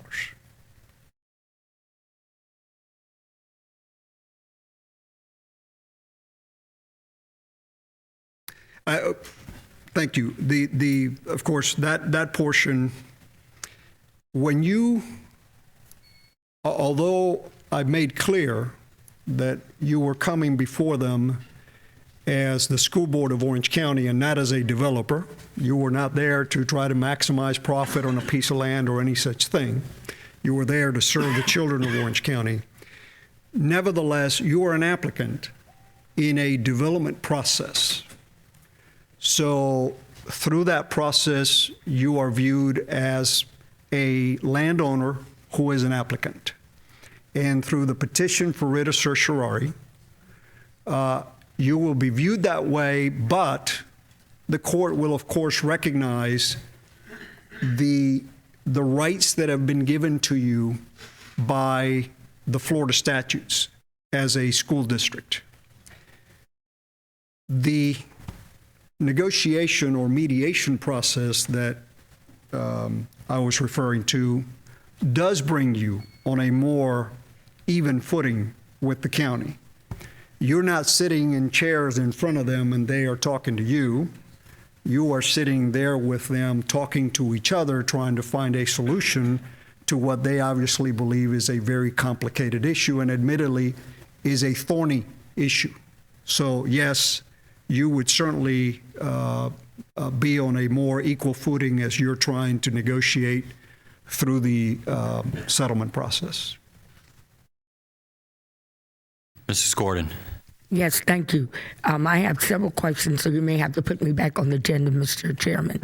Number one, if we are sitting with staff, are we sitting with staff or are we sitting with the elected officials? You are sitting, your board would meet with the elected officials. And that our board would meet with the elected officials. On a public meeting. In preparation, both sides would be prepped and prepared. You would be prepared in advance, yes, ma'am. All right, okay. Now, in reference to the board agenda meeting, the 12 to 18 months that you talked about with the petition, because I'm concerned about the time, but my time is concerned with option one you talked about.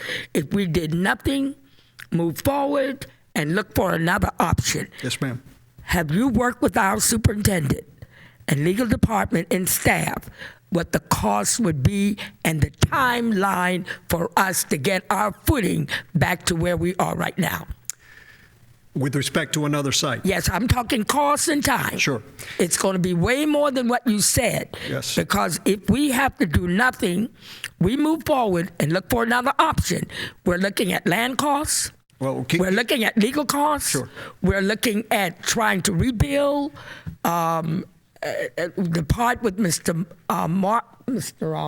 Morris' department, have you all looked at that? And if you did look at that, did you do a cost comparison for this board? Thank you. You do have, just in round numbers, about $7 million invested in this site. Yes. I can tell you that your staff has continued to look at alternatives and has been looking at what options they're going to be able to present to you.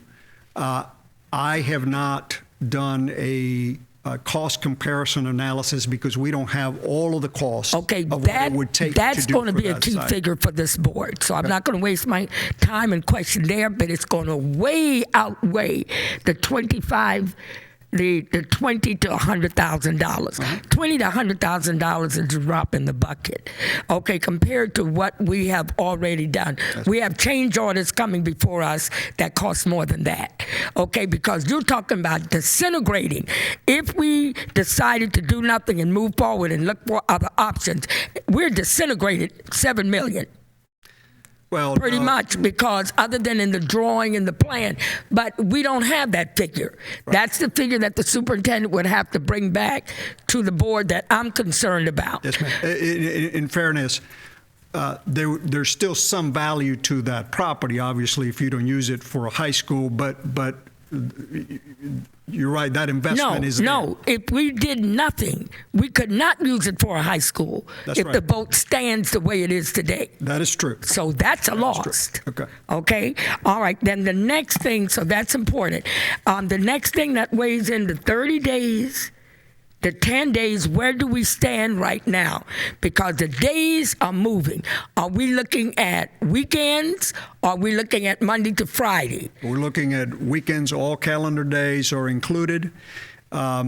We have been checking, and the decision has not been recorded yet. Okay, that's the next question. We expect that it will be recorded tomorrow. Okay. Which would give us until the 25th, I believe, because of a weekend in between, to file the notice, and then from tomorrow, 30 days to file the petition. So that's a major question there. So then help me with the 10 days now from that point. So we have a little lead because they have not filed. Is there a reason why they have not filed? No, it is routine for there to be a certain lapse of time from the time the county commission meets to the time that the minutes are finalized and the decisions are recorded with the clerk.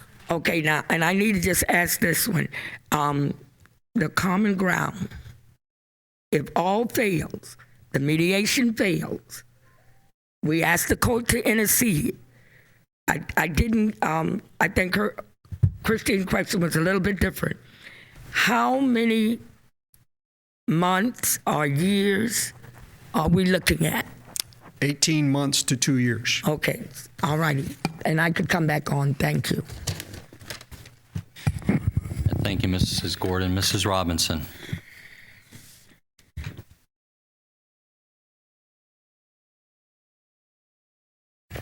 Actually, Mrs. Moore answered or asked all of my questions, so you covered them all. If I come up with others, I'll punch again.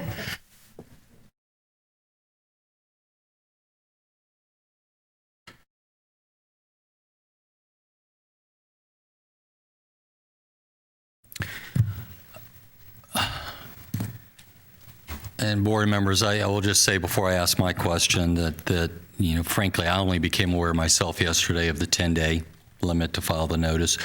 The dilemma we have as a board is we don't have another board meeting scheduled until I think after the Thanksgiving holiday. I may be mistaken, so that does put some added pressure on us. Mr. Marchena, and I've asked you this before, I don't know if you've had time to think about it a little bit more, but is there anything that prohibits us from asking the court to expedite the process? Now, I obviously understand on the filing of the writ of certiorari that there are certain time limits involved in that, where we file our brief, they file a response brief, and we file our response to their response brief. But and those I can't see either side waiving. But once we get past those time limits, you know, from my conversations with the county and board members, I've had additional conversations with the county, as I know I believe Ms. Gould has, as she should be, because she's a board member for that area. I just don't see them opposing us if we try to figure out a way to cooperatively move for an expedited process. Because one thing I have emphasized to everybody, and I'm going to emphasize this more when I make my comments, I'm still in questions now, but this is not a personal issue between us and the county. It's not an us versus them. We're all both looking out for what we perceive to be our best interest. But I just don't see them opposing us if we want to talk to them about jointly filing a motion to expedite the process.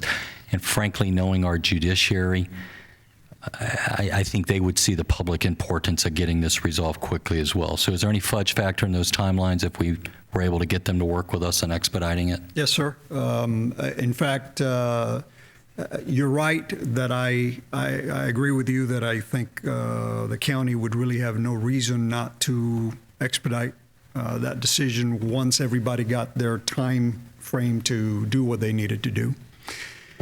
There will not be any way to expedite the mediation process. That you're going to have to, set up for a meeting between Dr. Jenkins and Mr. Latinani. If that doesn't go anywhere, you guys are going to have to do that meeting. But once, as you said, they file their response, we file our reply, then I think either with or without the county, we can certainly say to the court, this is an issue of great importance and timely concern, and ask the three-judge panel to please expedite the decision. Now, having said that, that doesn't necessarily mean that they have to do it, okay? But, so I was trying to give you folks the potential real time frame, but I think that's a fair assessment, Mr. Chairman. All right, I've got Ms. Gould and Mrs. Gordon in questions, and then if we don't have any others after that, I'm going to start with you, Ms. Gould, on the debate portion of it. Mr. Chairman, I just realized that there was one other comment that I wanted to make that I did not make, and I want to make sure that you include it in your decision-making process. In the petition for writ of certiorari, the court will have basically three options. They can uphold the decision of the county commission. They can overturn the decision of the county commission and grant you the special exception, or they can overturn the decision of the county commission and send it back to the county commission and ask them to make the decision over again, applying only the criteria that should be applied. Those are the three choices, okay? And I want to make sure that I got that in front of you as part of your consideration. So this would be like Groundhog Day. Ms. Gould. I'm still on questions. I do have some comments too, but I'll reserve those. Okay, so the 30 days is the circuit court, but the 10 days is a county rule.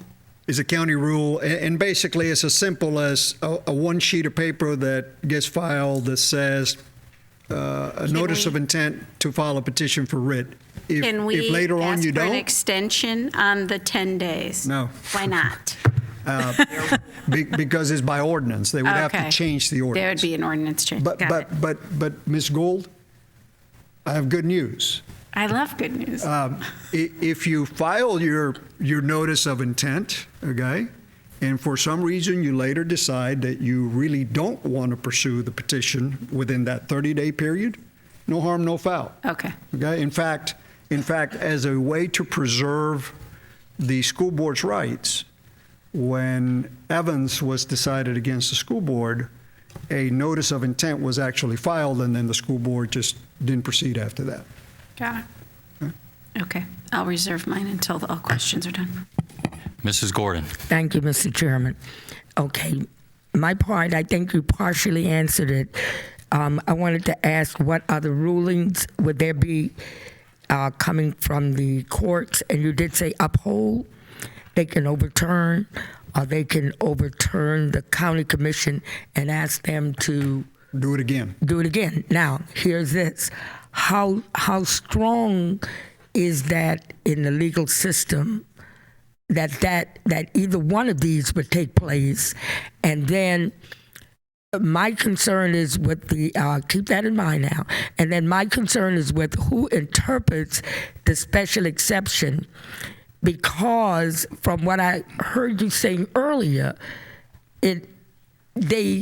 when the comments were made, a lot of things were said by the commissioners after the public hearing was closed. So, and it appears as if they got away from the special exception. So where do we play out in the courts with a violation, a total violation of special exception.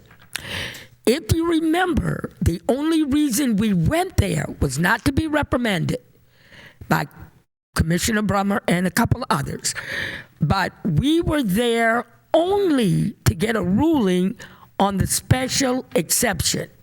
That's what the special exception was for, in reference to what you talked about building the high school. So help me with that. Certainly. When they blatantly violated that section as far as I saw standing there that day. Let me answer your question sort of in order. As you indicated, the court would have the three options that I told you, and I think that if they did send it back to the county commission, they would send it back with very clear instructions saying, here's how you have to make this decision. There it is. Based on the special exception. Criteria. That's it. Secondly, with respect to who interprets it, well, we all get to interpret it. But ultimately, a three-judge panel would be the one to interpret it, a three-judge panel from Orange and Osceola County, which makes up this judicial circuit.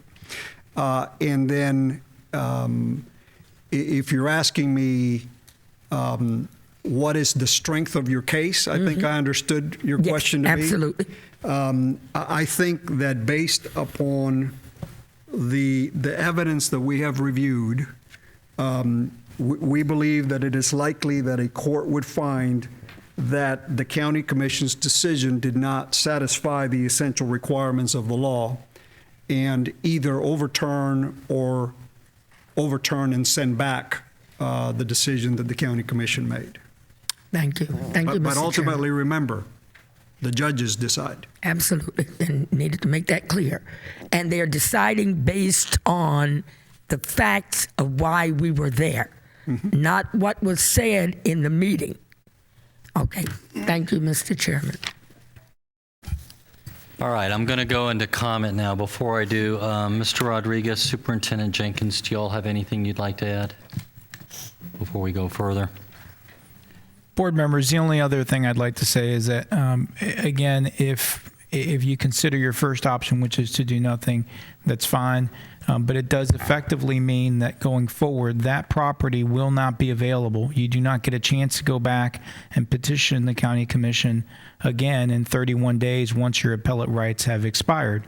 So it's the quintessential decision by this board to say we will not be putting a school on that site, which is fine. If, however, you proceed with litigation, at least keep your options open, you will not only have that as an option, but it will also quite effectively give you leverage, not just in negotiations with the county commission, but in negotiations with any other property owner that you may consider in acquiring your property. So in some of the sites that we have considered, we know that once we approach those property owners, they may say to us, the price is X, and we have you will at least have the backup option of knowing that the Beck property is there for potential use or even a successful use if you continue through litigation. If you don't pursue litigation, however, when they give you that price, it'll be X times X times X because, quite frankly, your backup options will be non-existent. You'll have to find other sites to sort of leverage. So just keep that in mind. Publicly, they know which property you have in hand now. Failure to pursue any litigation options or pursue this, I think, will send the message that that property will not be used for that and you will not be able to pursue it anytime soon. Dr. Jenkins? Thank you, Chairman. I would just make a couple of comments. We are certainly at the pleasure of the board. The staff and I, as your CEO, will work as you give direction. I will tell you, I am always of the opinion that this board deserves the right to preserve all of its options. I believe that we can work collaboratively and perhaps come to solutions, but I would certainly, as your CEO, highly recommend that we might want to preserve our options. And you know that's usually my first strategy when we've talked over other issues is to have as many options open as available. I will assure you staff will continue to work collaboratively and vigorously whatever the board's decisions are, but you know my opinion. Thank you, Dr. Jenkins. And before I go to Ms. Gould to open up the discussion, I also want to say that in other districts, oftentimes this is a decision left to the discretion of the school board attorney and the superintendent, and the superintendent supported me in this. I said, this is an important decision. We really need to have a board discussion about it, especially when I found out yesterday about the 10-day requirement, because we did not want to waive that right. So thank you for that, Superintendent, and Mr. Rodriguez for deferring to the board's judgment on this issue. Ms. Gould, why don't you lead us off in discussion? First of all, I couldn't agree more with the superintendent that it is sound business decision to always preserve our rights and our options. So that is not even a question for me right now as I look at what those options are. However, this is not my first choice ultimately, that we would end up in any kind of a legal battle that would cause any kind of more public divisiveness than we've already had in our community. There are community factions wanting to come together now. There are developers, community leaders, the commission who's always been willing to come to the table. And we had to see this through to see what our options would really be. So we have looked at other land. A lot has happened in the last year. Tomorrow morning there is a joint meeting with our staff, the county staff, and everyone else that I could think of to pull together to really look at plausible sites. But, I couldn't in good conscience, even though that would be maybe the easiest way out of this, to say, don't protect our rights, because I do believe we need to protect our rights. So I couch the conversation with that. Mrs. Gordon brought up some interesting economic considerations, but I think those are only part of the economic considerations, not all of the economic considerations. Yes, we have an investment in this property. Yes, it's highly desired and would sell at a higher market value than we bought it for, based on cursory appraisals, and I have requested appraisal today. But I think there's several criteria that we need to consider. One is the fiscal responsibility, obviously, and there's going to be weights on all sides for that, and we need to really look at a matrix of all of that. Two, the collaborative environment and building the confidence back with our community, especially as we come out with both the millage and the sales tax initiatives. Three, something that was, in addition to the rural settlement issue, was access, not only from roadways and trailways, certainly heart of population, and ultimately community building. So as we discuss the components of this, it wasn't any fun to sit in that audience and kind of be taken to task, especially since I'm the newest member of the board, and I'm like, hey, let's stick to the topic here.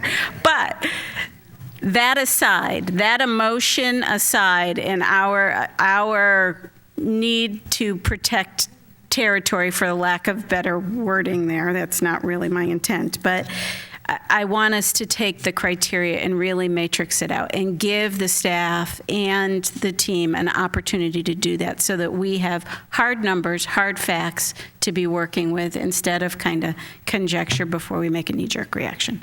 That's my only request as we have this discussion. Thank you, Ms. Gould.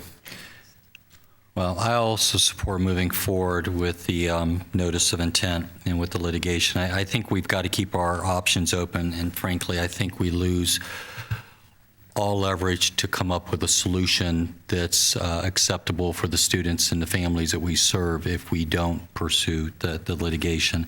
I want to emphasize that this is not, and I've emphasized this with the press over and over in the last week, this is not an us versus them issue with the county. We have a good working relationship with the county. I have a wonderful working relationship with the mayor and the county commissioners.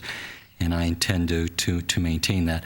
I have emphasized, and I just want you all to know, because as a chair I get asked a lot by the media, and my message has been consistent, and I hope it's one that's acceptable to you, which is our priorities are, number one, to build a school most expeditiously as we can to relieve overcrowding, and that's driving all of our decisions. Number two, to build it in the best possible location for the students that it serves, and that's something that's been lost, I think, on some of the media, but we're trying to find a site that centrally serves the families that we are trying to serve, so every kid does not have to be bused miles to get to a school. And number three, I have reminded the media that we do have a responsibility to be responsible stewards of tax dollars, and that's part of this decision-making process. I will share with you, as Ms. Gold has been working hard, this has been consuming in the last week. I have had a very productive conversation with the mayor and with commissioners, and I've asked that if it's possible to revisit the issue. I've shared with them that we may have to go the litigation route to keep our options open.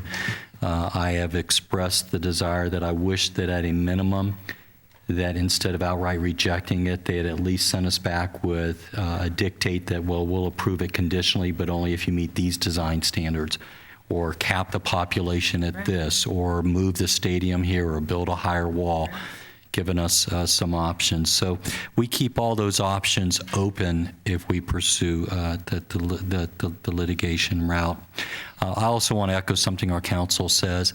As we've learned, this is a pretty sophisticated board, to your credit, because of the experience we have as a large governmental entity with litigation.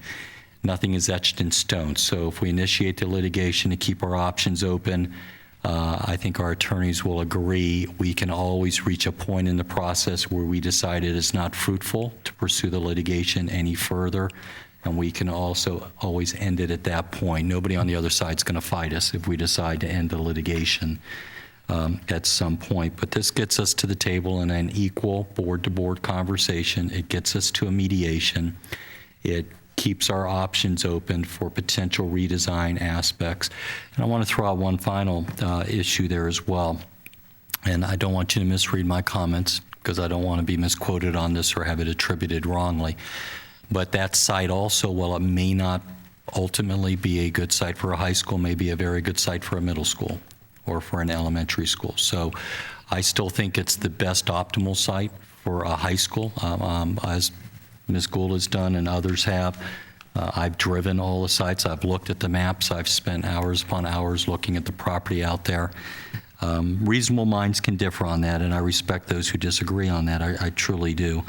But at this point, I think it's a matter of keeping our options open and keeping, candidly, the ability to negotiate open to us, and I think that's critical at this point.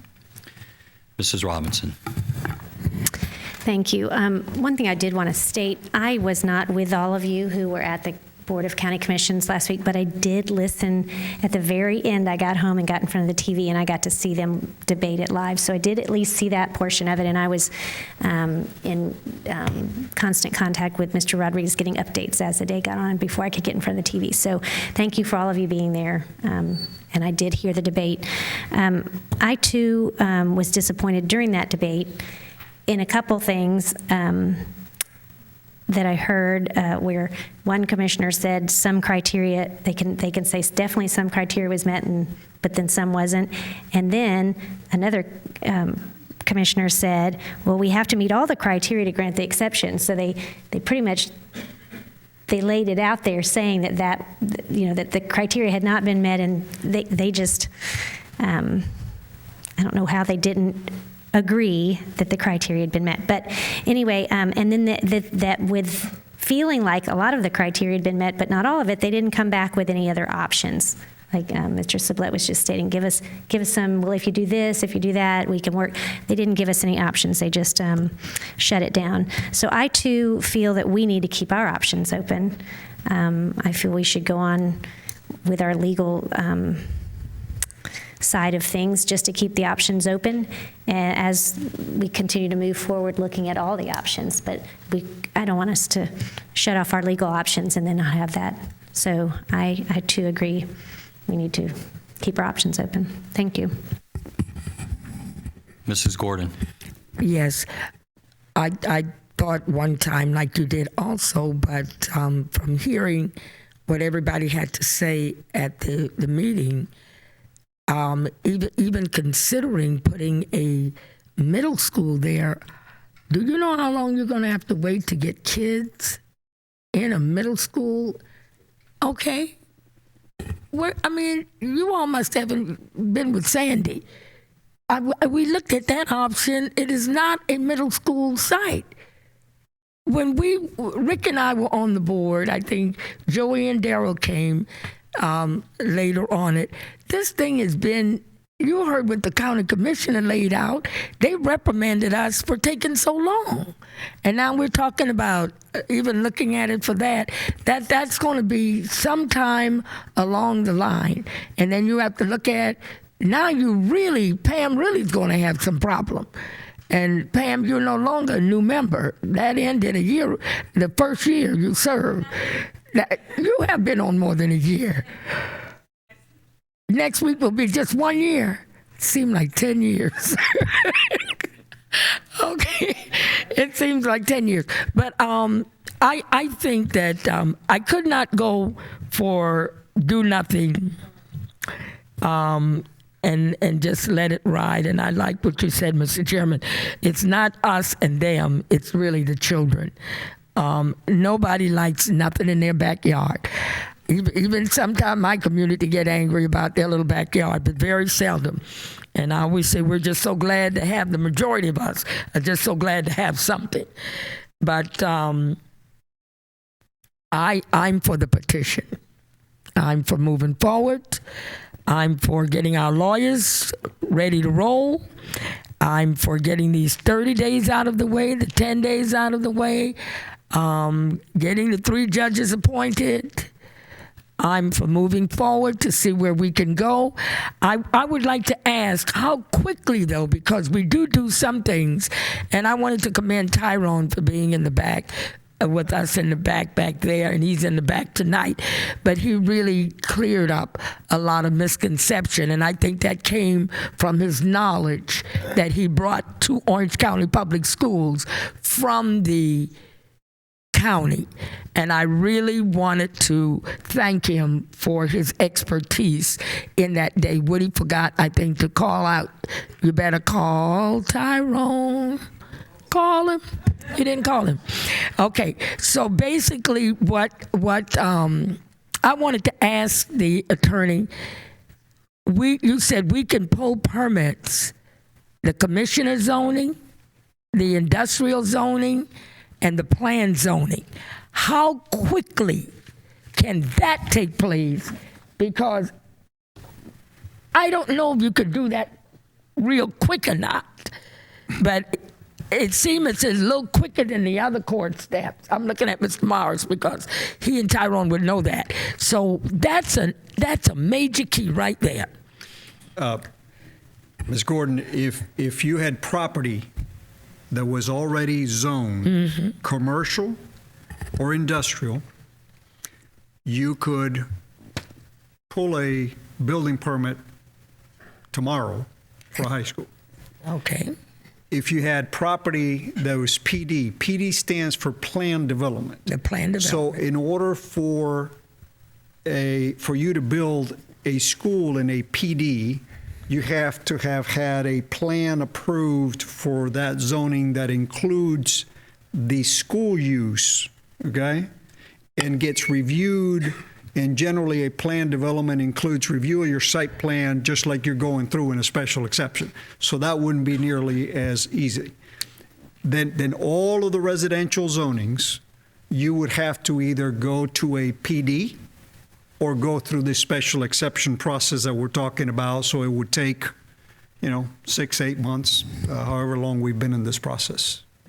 At a minimum. Now, Mr. Chairman, remember I told you to put me back on the question, and even though we're in discussion, that is something serious, because, help me out, if we decided tonight and we just said, okay, just let it go, and wouldn't we have to go through these permit steps, the commercial zoning through the county commissioners, the industrial zoning, and then what if we don't qualify for the PD planning because where they want to put us and several of the sites that they have asked us to come out and look at, it's not PD. Yes, ma'am.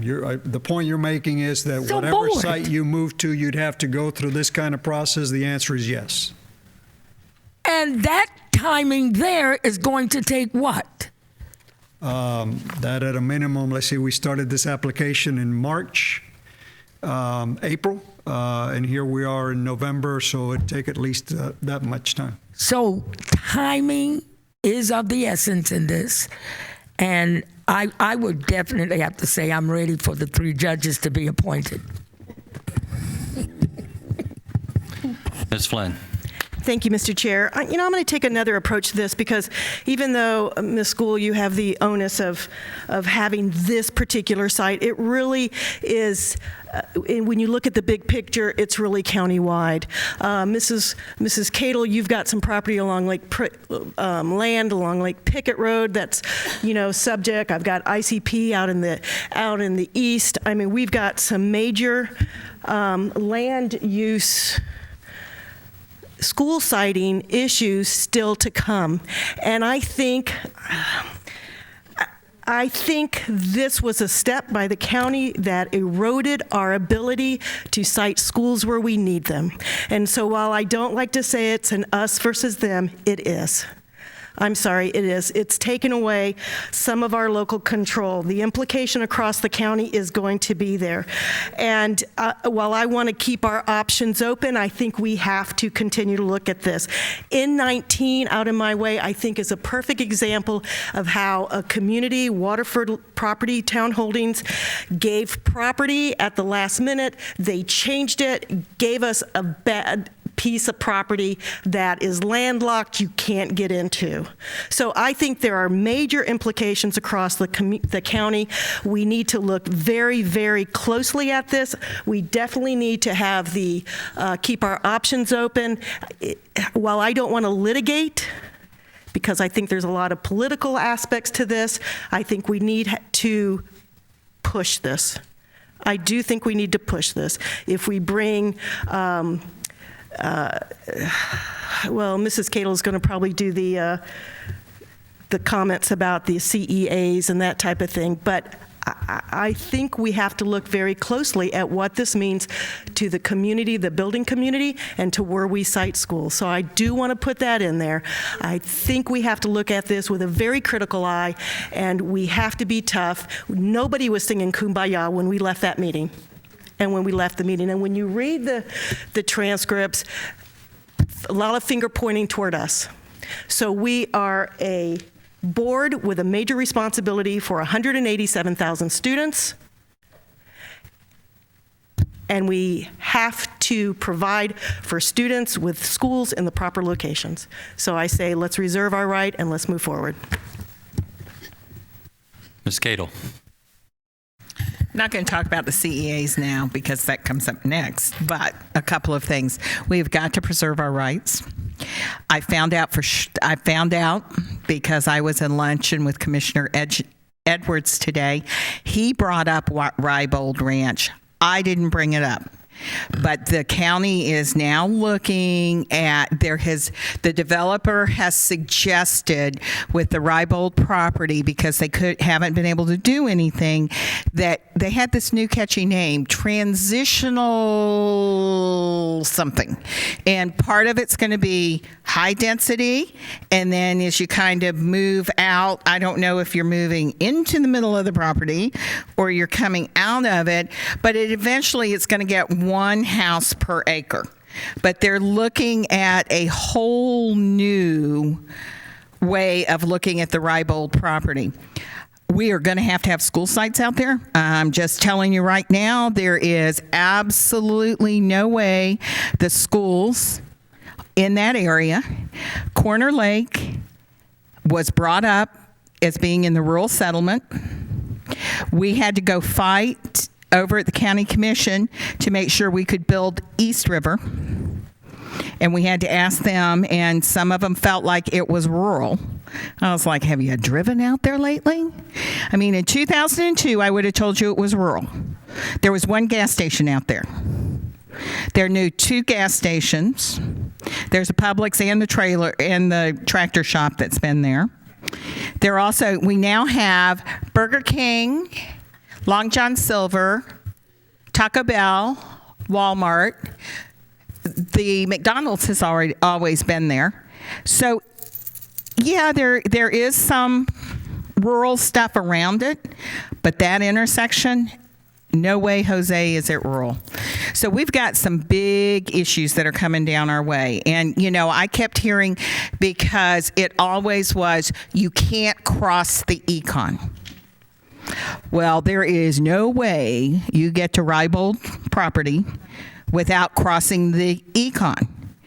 And, it's been pushed back and pushed back. But if you go down and you look at everything that's on the other side of the econ, including the University of Central Florida, because Commissioner Edwards is the one who pointed out the second largest university in the United States happens to be on the other side of the econ where it's located. So, we have got to preserve our rights. I would love for us to be able to get to a point that we can negotiate this and that we can be in a win-win situation. But I'm afraid if we roll over and play dead now, we're going back to where this board was when I came on it. And we were stacking children every place we could find. We had schools that were way, way, way, way, way, way overcrowded with no place to go. We let people loan us money to build the schools so they could build their development. And as we start driving around, and, I found it interesting. I think it was last year, Mayor Dyer said the crane is the city bird again. Because for a long time, there were no cranes in the city of Orlando. There are cranes everywhere. And they're not only cranes there, they're all over the county. And so we are getting, our county is recovering. And I'm just afraid we're going to go back to where we were. And I'm going to say one other thing, but it will lead into the next conversation, is we have been generous on CEAs because we had a plan. The plan has been ripped out from under us. We have already, and at the time that we start talking about this, Ms. Superintendent, if you'll just let your staff know that I'd like them to report on the CEAs that are already approved to go into West Orange High School, that they're too far down the road that we have no options on. So just so your staff is ready for that. We are, we have got to be careful. We've been on the slope before. Mayor Jacobs has her charter amendment. Chairman Martinez came in. The Martinez Doctrine has held up in the courts. We need to learn from those lessons. And the children at West Orange need some help. Ms. Moore.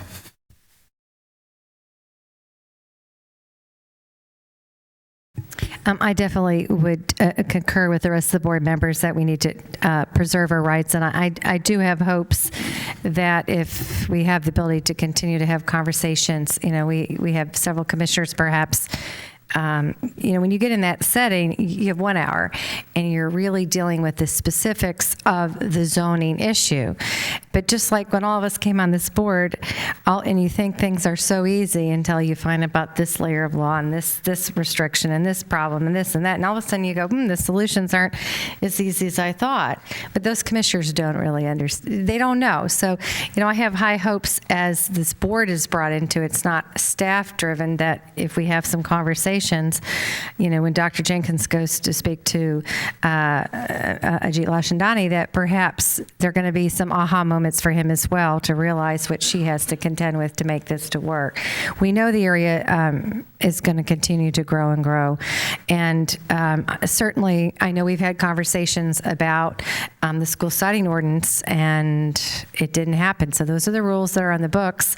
Maybe we need to have a work session with this board to educate ourselves if we're getting a conversation, how can we, they want to avoid this. They don't like, the commissioners don't like being put in the middle. Well, then change your school siting ordinance. Change your school siting ordinance, and you don't have to be in the middle anymore. You're the one who approves all of the development, and then we have to come in after the fact. Maybe they don't realize that we can't build a school without our half penny, and we certainly don't have the funding operationally till we have a child. I don't know that they know that. They may not realize, because how many of the residents have sent us emails that when you respond to them and you give them this fact, this fact, this fact, this fact, they don't write me back because they didn't really know all these pieces. And then I think, just like I did, back in 2009, for the first year, Mrs. School, you're going, it is a little more difficult to make this all work. So I don't think the commissioners necessarily have all that background. I'm sure they don't. When they were objecting, I did not see them as strong objections. And they were all waiting on each other, seeing who was going to go first. And it's like, nobody's there really to speak that strongly for it on the board. So, what the heck? I'll just go along, keep up with the Joneses and go along with everybody else. I guess I'll say no.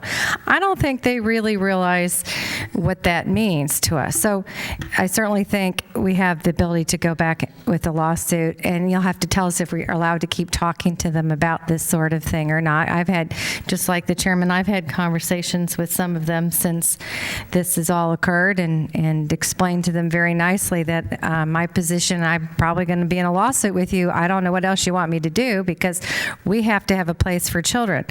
But it does not mean we can't do due diligence and look at some other properties that developers are coming forward with and have a nice chart and understand, because that was what they did not believe, that there couldn't possibly be lots of other sites. And I kept saying, do you understand? Sure, we can go 20 miles away, and are you going to pay for the busing for the next 50 years? No, they don't. Do we want a bus? What about the poor family and their gas bill to get there for all their extracurricular activities? And so there's just all these pieces of it that it's a very complex issue in that 1 hour time. I don't think they really understood. So I guess the question, Mr. Rodriguez, is once we're in this lawsuit, how much can we talk to the other commissioners? What things are we allowed to say to constituents? And that would be some questions that I have, because I was thinking if I said yes, that would give us the option to keep talking to these commissioners, because I guess at this point we have 6 who could do a motion to reconsider, because I was literally stunned that there was no middle ground. You give developers the opportunity to go smaller. You give developers the opportunity to change the facade. You give developers and tell them we want more landscaping or boundaries. You tell developers they have to have a higher wall. There was none of that. It was just no. We didn't even get into that. So, Mr. Rodriguez, if you could, that would help me, because I like to have a conversation with my commissioner. And by the way, he and I are doing fine right now. We're fine. I can keep calling him. Because we have developed these relationships, we can say no to each other, and we're going to all be fine. We just happen to have different missions, and our missions came in crosshairs with one another that night. Well, Ms. Moore, I did have to check this afternoon with County Attorney Jeff Newton, because Ms. Gould, as she mentioned earlier, had scheduled a meeting tomorrow with Commissioner Boyd. I have great hesitancy when we go forward in joint meetings. I understand the need to try and continue the dialogue, because at the end, if the board makes a decision this evening to go forward with litigation, while I do want to say that we're going to work collaboratively, I do have concerns that anything you discuss in that conversation with the other side may be used against you. The comments you're making here this evening, that it is or it's not a middle school, whatever comments we make as a board may be used against you. That being said, I cannot stop you. You're elected officials. And, you have your individual rights to do what you need to do. You can only address each other in a collegial manner and ask that you all abide by whatever it is you decide to do this evening as we go forward in litigation. But it does, I would probably ask Mr. Marchena to come up and whether he agrees or disagrees, but there are certain things that I think we can work from our end with staff. We have and continue to have collaborative meetings. In fact, our joint meeting with the county will be held in a few days, I think at the end of this week. We're not going to stop those meetings. We will continue to work with the county. We have to continue to work with the county. There's a number of other issues that don't involve this particular property. But just always catch yourself that with the comment you're making, whether it's in front of that other commissioner or a staffer or anyone else, may and can be used against us, against you, and you may be dragged into litigation needlessly because, you know, you put yourself in that position. We can't always protect you, but we will do whatever we need to do, and we'll, of course, be here to serve the board members and never deny you an opportunity, but just understand what the risks are. So I think by asking that question, I'm putting you all on notice. Those are some of the potential risks when we meet with the other side. Ms. Gold. A couple things. I've learned more about land use and the difference between rural settlements, rural service areas, rural areas, institutional, than I ever wanted to know. And with that in mind, I am concerned if we have any more potential high school sites in a rural settlement area, which I'm just heard that we may. No, we've already built it. Okay, so, but that wasn't in a rural settlement, that was in a rural service. East River, that's a rural service area, not a rural settlement, and there's a difference. And I bring that up because as I've listened to the conversation, this is only my limited education in the last 11.8 months, is really the crux of the issue. If it had been across the street and not within the rural settlement, it would have just been NIMBYs, you know, not in my backyard. It would have just been the NIMBYs. But that is a difference. So, and maybe this is, you may not need it. Maybe this is just my education. And I know I've been through it cursory, but I'd like to know about the land use decisions that we make when, and I'm looking at John Morris on this, when we make these decisions in the future, because I think, you know, that's what I heard loud and clear the other night, and I know you all were worried about the walls and things, but it wasn't about that. It was about the rural settlement component, and we're going to continue to hit that. I know we need to protect ourselves and not put our backup plans at risk, but my first and foremost obligation that I feel I need to fulfill is finding the right site for this high school. And I think there may be other options, if not one, possibly two. Hopefully we'll know more after tomorrow. But the work has to be done in order to fully vet that and go back to the community in good conscience if we're going to pursue this legal matter and say, all those ideas that were thrown out have been fully vetted, and this is why they do not work. And so those were the only two comments that I wanted to follow up on. But I don't want to know about any more rezoning issues. All right, well, I'm going to go to Ms. Moore after me, and that's the last speaker I have queued up on us before we go to the next agenda item. First of all, I want to thank you, Ms. Gould, because I know you're in a tougher spot than all of us with agreeing to go forward. It does keep our options open. And, you know, I don't think I'm saying too much when I say the beauty of the alternative dispute resolution process we have to go through with the county is it allows us to address a lot of these issues. I will say one thing that I feel a little bit defensive about because I've emphasized it with a number of reporters. In our negotiations and our run-up to this issue, we have brought to the table the option of amending the school siting ordinance to prohibit any future high schools and future rural settlements. So I do think it's a bit of a red herring to say that this is all about a floodgates and we're going to open them all up to rural settlements. And by the way, I've stressed that with all the reporters.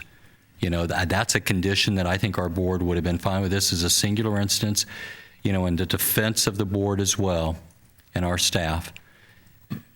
I've learned in government that notwithstanding what a lot of times the average person in the public wants to think, governments are staffed with pretty smart people and they don't make stupid decisions.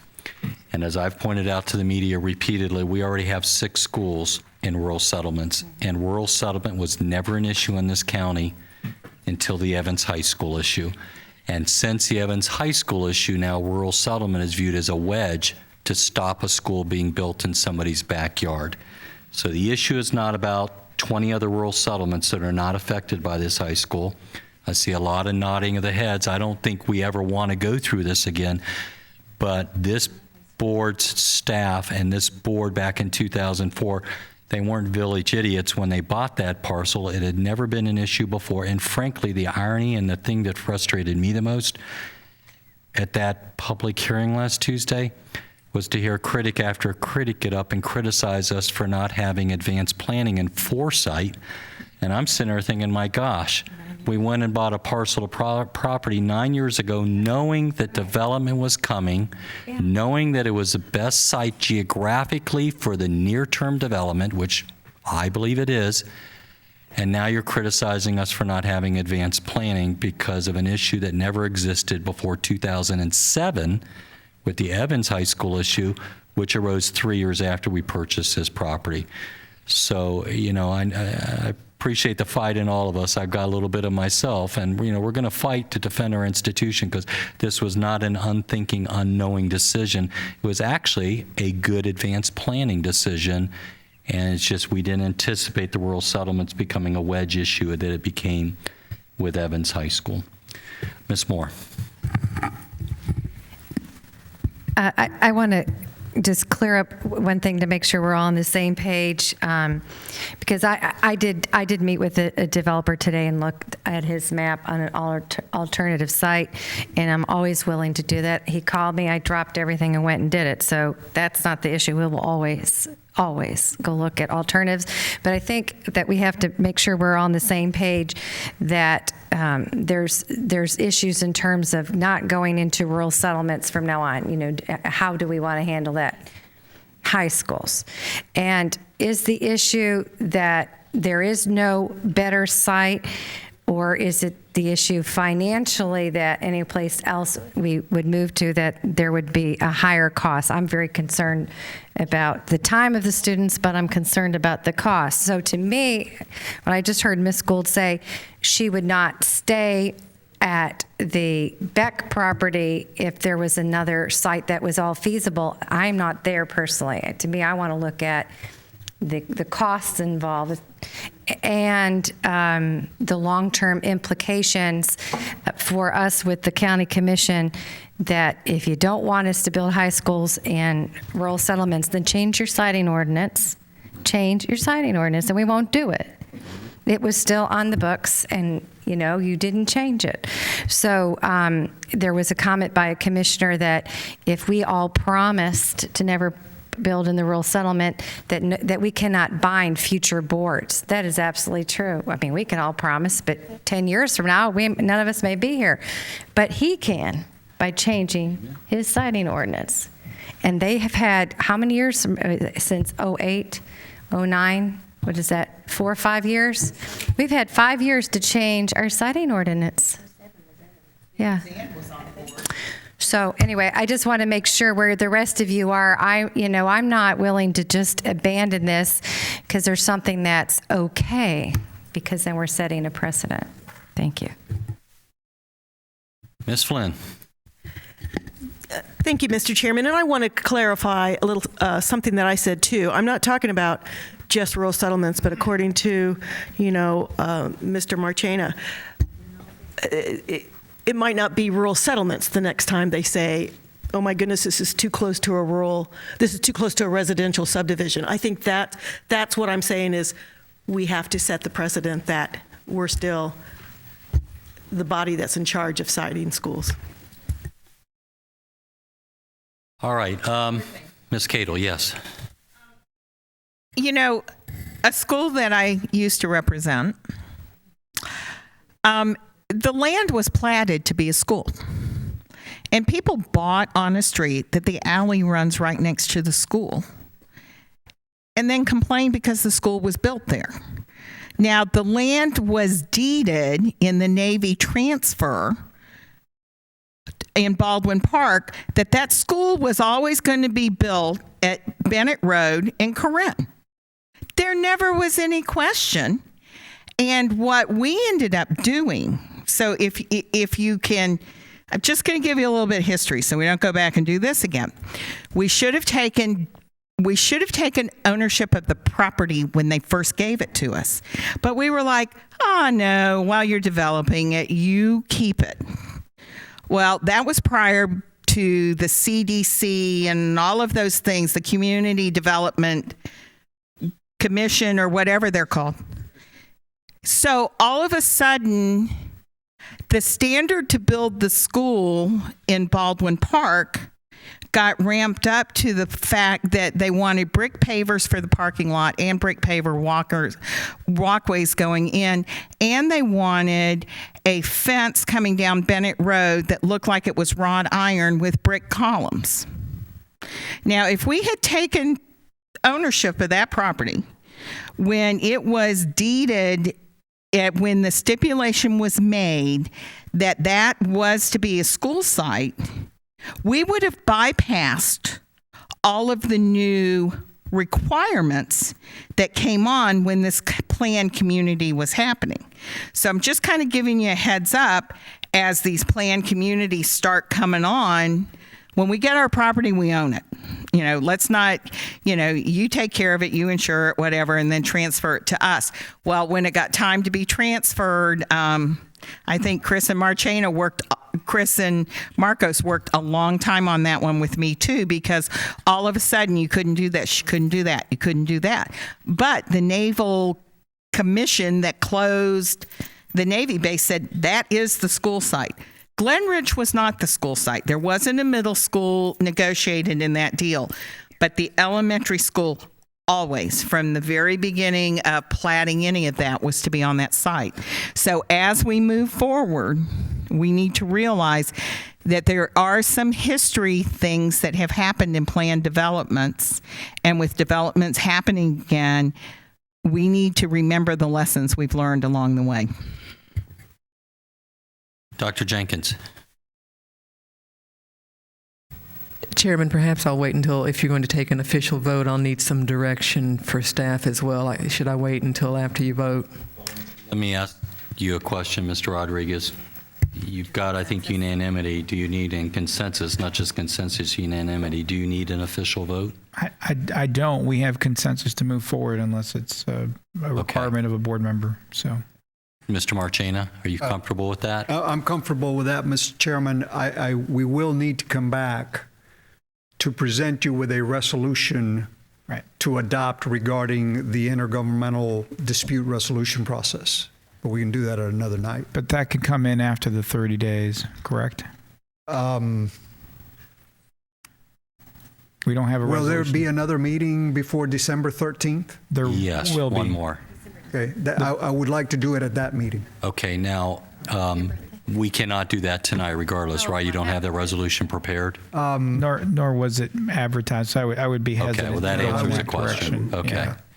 I mean, I think for the board meeting, I'm sorry, Mr. Chair, the board meeting on the 10th, that still puts us within the 30 days, Mr. Marchena, so we can certainly prepare it, vet it, and have it properly noticed on the agenda, so it's not a concern. Okay, fair enough. All right, board members, are we all set up to move on? Okay. All right, all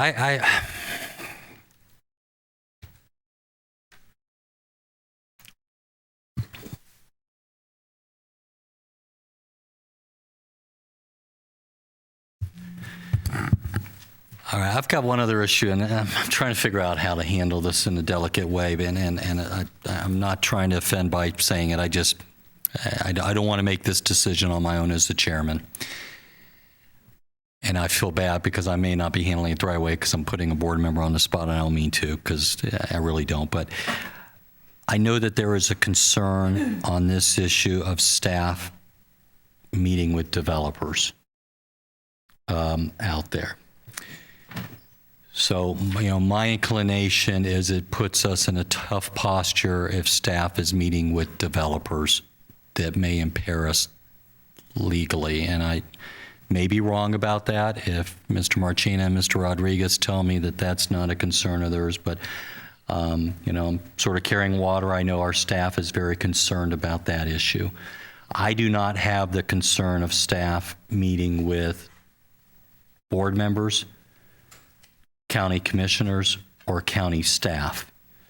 But I think that the line needs to be drawn and not having them meet with developers who have an interest in their property being developed for this school site. That's what I'm talking about. I'm talking about this issue. So if y'all are okay with that, I don't want to belabor the issue unless anybody wants to discuss it further, but I think what I'd like us to do is, okay, I'm going to turn it over to you then, Ms. Gould, get your input on this.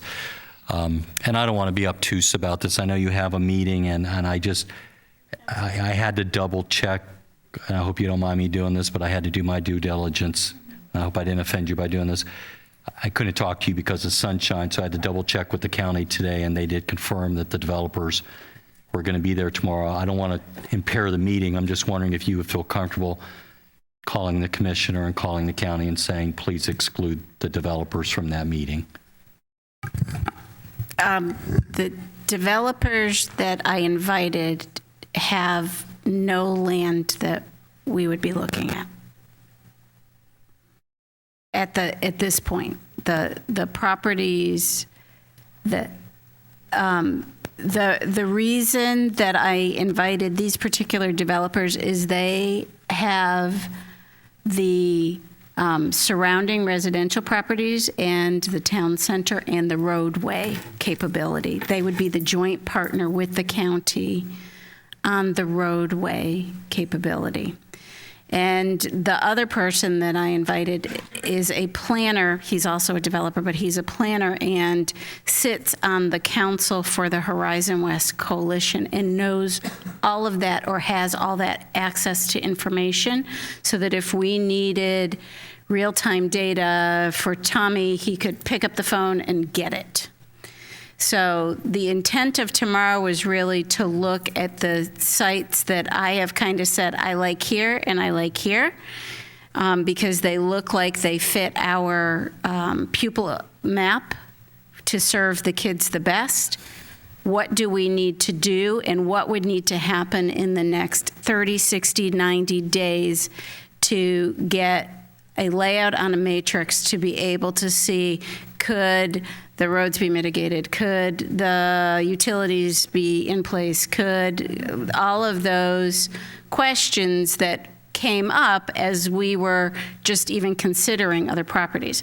So my intent was to because I knew we were on, I originally thought a 30-day time frame, not a 10-day. Consideration was to try to get all of those who could access that information quickly in touch with the staff so that it would expedite it with the county. So what I was trying to do is get anybody who might be able to help us without having too large of a crowd there to assist with the conversation. All right, board members, I'm going to go to Mrs. Gordon and then Ms. Moore and then anybody else. Okay, may Mrs. Gordon, go ahead. Just may I help out a little bit? Yes, ma'am. Since I think I was in Mrs. Gould's position. Okay, I believe I heard General Counsel say, anything you say may be used against you in a court of law. I think you're putting yourself, if it was somebody you're getting ready, they're going to give you free land, and I'm doing this because I thought about myself on about 4 occasions, but I wasn't in there to bring anything back to charge. When you say that you think that you like this land, are you bringing it back for the board to buy that land? Just a yes or no. Okay, then that's the error. That's one of the error that you want to kind of safeguard against. Okay, that's an error. Okay, if you're going in and these developers have free land to give you, and you weren't in litigation, then you would go in probably with the staff to look for your district to see the land is free. I've done that on many occasions. No cost to the board, no cost to anybody. But if you're going to do this with our staff and we have to approve this development, then you need to give us the land free. Okay? Where you may be putting yourself at a disadvantage is that we're in litigation. You don't want to be out there. You don't know if they're going to come with a recorder. They don't have an invested interest. In this one, you may want to pull back. Word to the wise. Okay, you said, I thought you had 10 years. But word to the wise. If they want to give you land, we could bank it. But if they don't have any dogs in the fight, then they shouldn't even be barking at the table. Now, listen to me, Pam. Mm-hmm. Go on out there, and you're going to be in a lawsuit that you can't handle. Not only for the board as an elected member, but personally. It has happened. You may want to ask a couple of people on this board about it. Better yet, you may want to ask general counsel in session. So if they are not, I know that you're trying to think you're doing the right thing, but now you're talking money.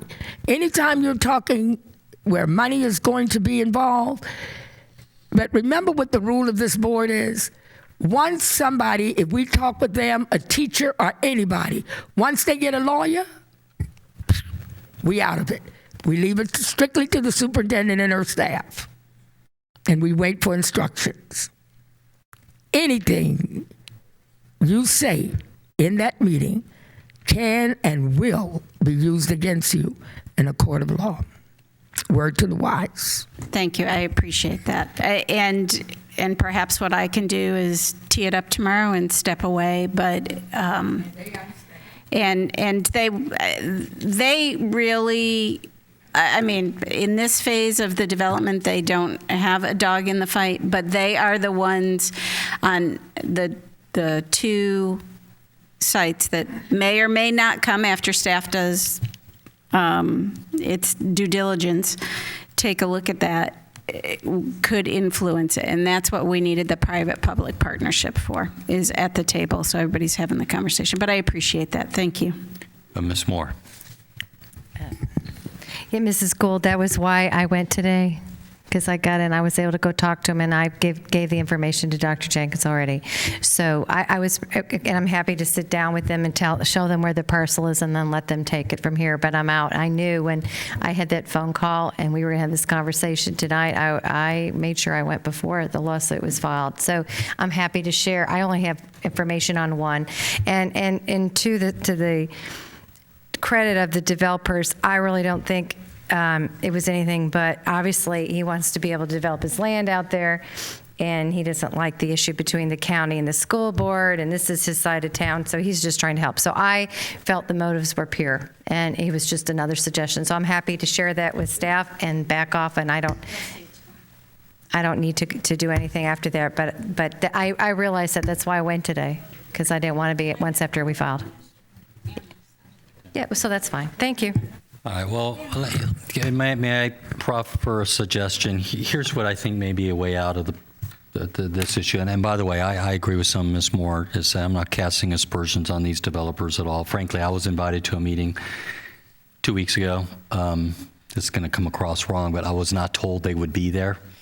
And I sat down at my meeting, and 10 minutes after my meeting, there's a knock on the door, and they walk in. And it was an uncomfortable meeting, but. And I'm not saying it was done intentionally that way, but it was uncomfortable. What I would suggest is, Superintendent, if you're okay with this, Mr. Rodriguez, in fairness to you, Ms. Gould, because I have no doubt you're going to be very professional in your approach, and I know that about you, is that if you take staff with you, maybe we can limit it to just one or two. And I think you need to understand that I think we would be well served that they not participate in the discussion. To have them sit there, listen, not answer any questions, just listen and observe. Because I think if they start to get drawn into a conversation by the developers or by the commissioner or by county staff, it's just going to hurt our position. But I don't want this board to be in the position or the superintendent to be telling a board member, no, you can't have staff there. But are you okay with them going and listening and not participating? That's really what they're coming here, and they were coming to meet with our staff to make sure that the development numbers are matching to give Tommy data. That was part of it. And then the other was to ensure the conversation about if we need to have a discussion between the county and them, which they can do outside the room of us, because that's really between the county and the developers, if there's a public-private partnership, if we needed any additional roadway. Well, and to be candid with you, that's my uncomfortableness. You just nailed it. To have the developers or a commissioner or county staff questioning our staff on the numbers in the environment that we're in right now and creating legal issues and challenges to our numbers.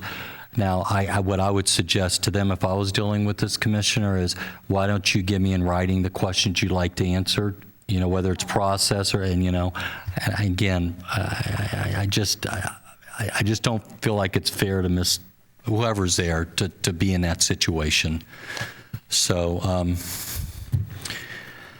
well, we don't need a silence now. Let's noodle on this and we'll figure it out. But I did want to bring up the issue because I don't want to. I want to take the heat for it. If if there's anger over the issue, it can be directed at me. It's not fair to have it at anybody. Not that you would be, but you understand.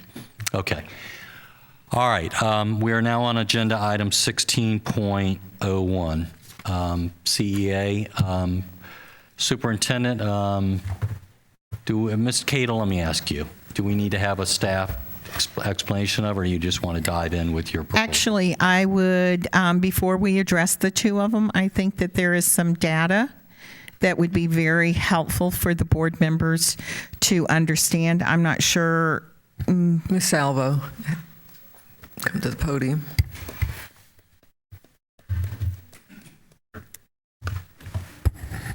Good evening.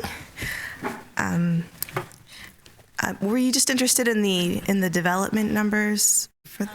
What I would like to know is we already have approved some CEAs that are zoned for West Orange. Also, any of the numbers that you have that affect, like if all of the units were built in the next 12 months, how many units would that be? Okay. I can give you some kind of broad numbers in that regard.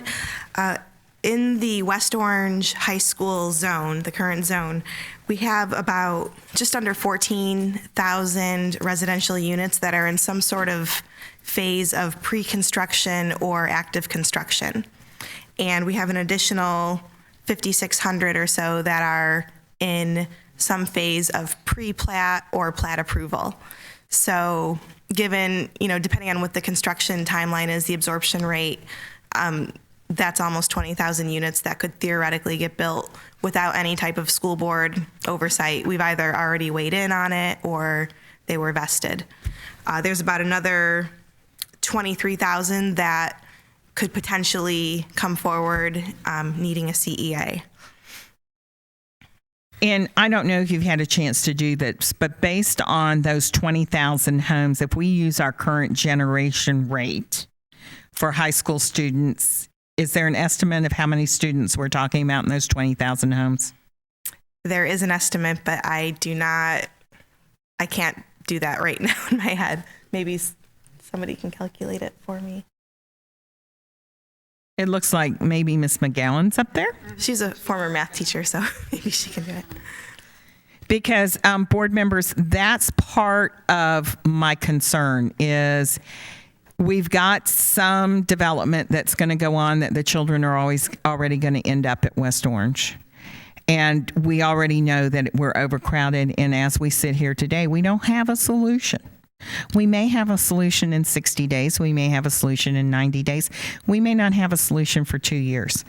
And I have real concern on both of these that are coming up right now to put any additional students into this unknown situation that is already overcrowded. Now, I can't tell you if I think this should be tabled forever. I don't know. But this evening on both of these, just to let you know, I will be voting no to approve them at this time because I don't have a clear solution.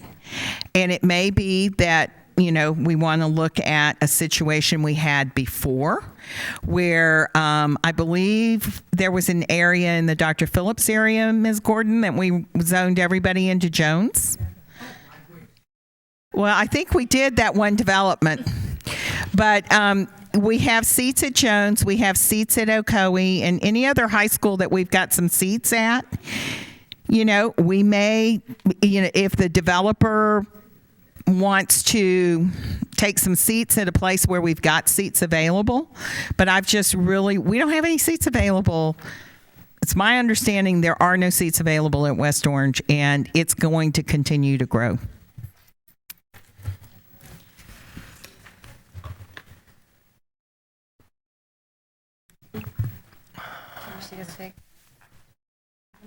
Tyrone's coming down with an answer. Oh. High school, okay. So the 20,000 units would generate roughly 3,350 high school students. So they would more than fill up a high school. They'd fill that up and Horizon West and any place else. Oh, that's based on 25,000 units. Okay. Mrs. Gould over here is saying that she wants Ms. McGowan to come down because she wants to know the capacity at West Orange High School.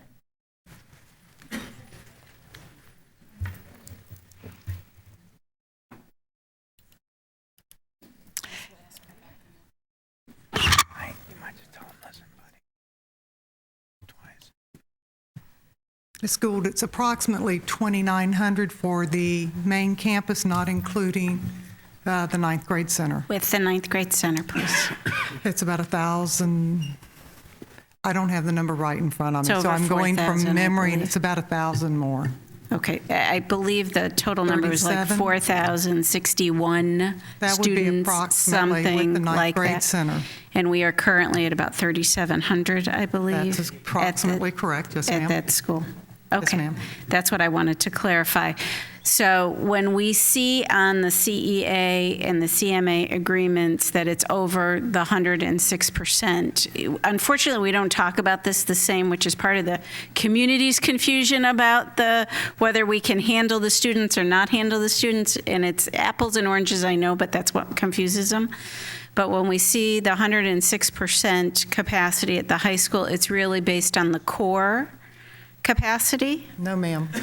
That is based on, so that is with what's in process right now? The capacity number that we use to evaluate CEAs is based on fish capacity. We do look at core capacity as well, but the formula that we use, it's called adjusted fish, and we look at the state formula for fish capacity, and we also cap it at core capacity. I don't think the cap plays into the capacity at West Orange High School. So we only look at the permanent fish capacity. And does that take into account the ninth grade center? It takes into account any permanent capacity at the ninth grade center. I believe there's permanent and portable capacity at the ninth grade center. Okay, I'm confused because I didn't think we counted any of that as permanent capacity. We don't count it for the permanent program capacity when we figure our numbers on how many students can fit into the building. But when we figure for CEAs and all, and part of the interlocal agreement was to use the adjusted fish, which is different numbers than permanent program capacity. Okay, you have told me this before. Yeah. I'll get this someday. And the adjusted fish number, that was a decision that was negotiated between the development community, parents, and other community leaders as part of the implementation process for concurrency. So how many seats is that? Do you know what the fish number is? It's about 2,700. So it's close to the core capacity. It doesn't really take into account the ninth grade center. Okay. Right. So that's what I wanted to make sure everybody was clear on, is that with the ninth grade center, we have, without adding another extra portable there, in that infrastructure, about 4,000, I think it's 61 seats, but don't exactly quote me on that, but it's over 4,000 seats, and we're at about 3,700 in total. Is it ideal? No, but everybody needs to understand that where we are right now. Thank you. Ms. Flynn. Thank you. I'm sorry, I couldn't pull it up, but in regard, this was a mitigation. They disappeared on me. This was a mitigation, so I wanted a quick. Dr. Jenkins, if Ms. Salvo could ask again. There were two questions I wanted to ask real quick, just very quickly about the mitigation. Yes. Also about how many students this would generate, because the mitigation, it's just an enhancement from what's already been presented, correct? I mean, there was a CEA on this. If it's a mitigation, it means they came in for an adjustment. So I wanted to see what the difference was. I also wanted to ask what the legal ramifications are in suspending a CEA, because Mrs. Cadle, it's not that I don't agree with you in theory or in principle, but I did want to ask what that what the legal aspect of it is, because I had asked something similar to our attorney. So Mrs. Salvo, and then... Well, let me let Ms. Fernandez answer the legal question, because she was prepped on this and has the answer for us. Thank you, Mr. Rodriguez. With regards to the CEA process, pursuant to County Ordinance 30-743, the school district does have the ability to turn down a CEA, a proposed CEA, provided that the school board has demonstrated that it has considered options to mitigate the impact of the development to our school system. And I believe that you have shown that through your rezoning efforts of the high school.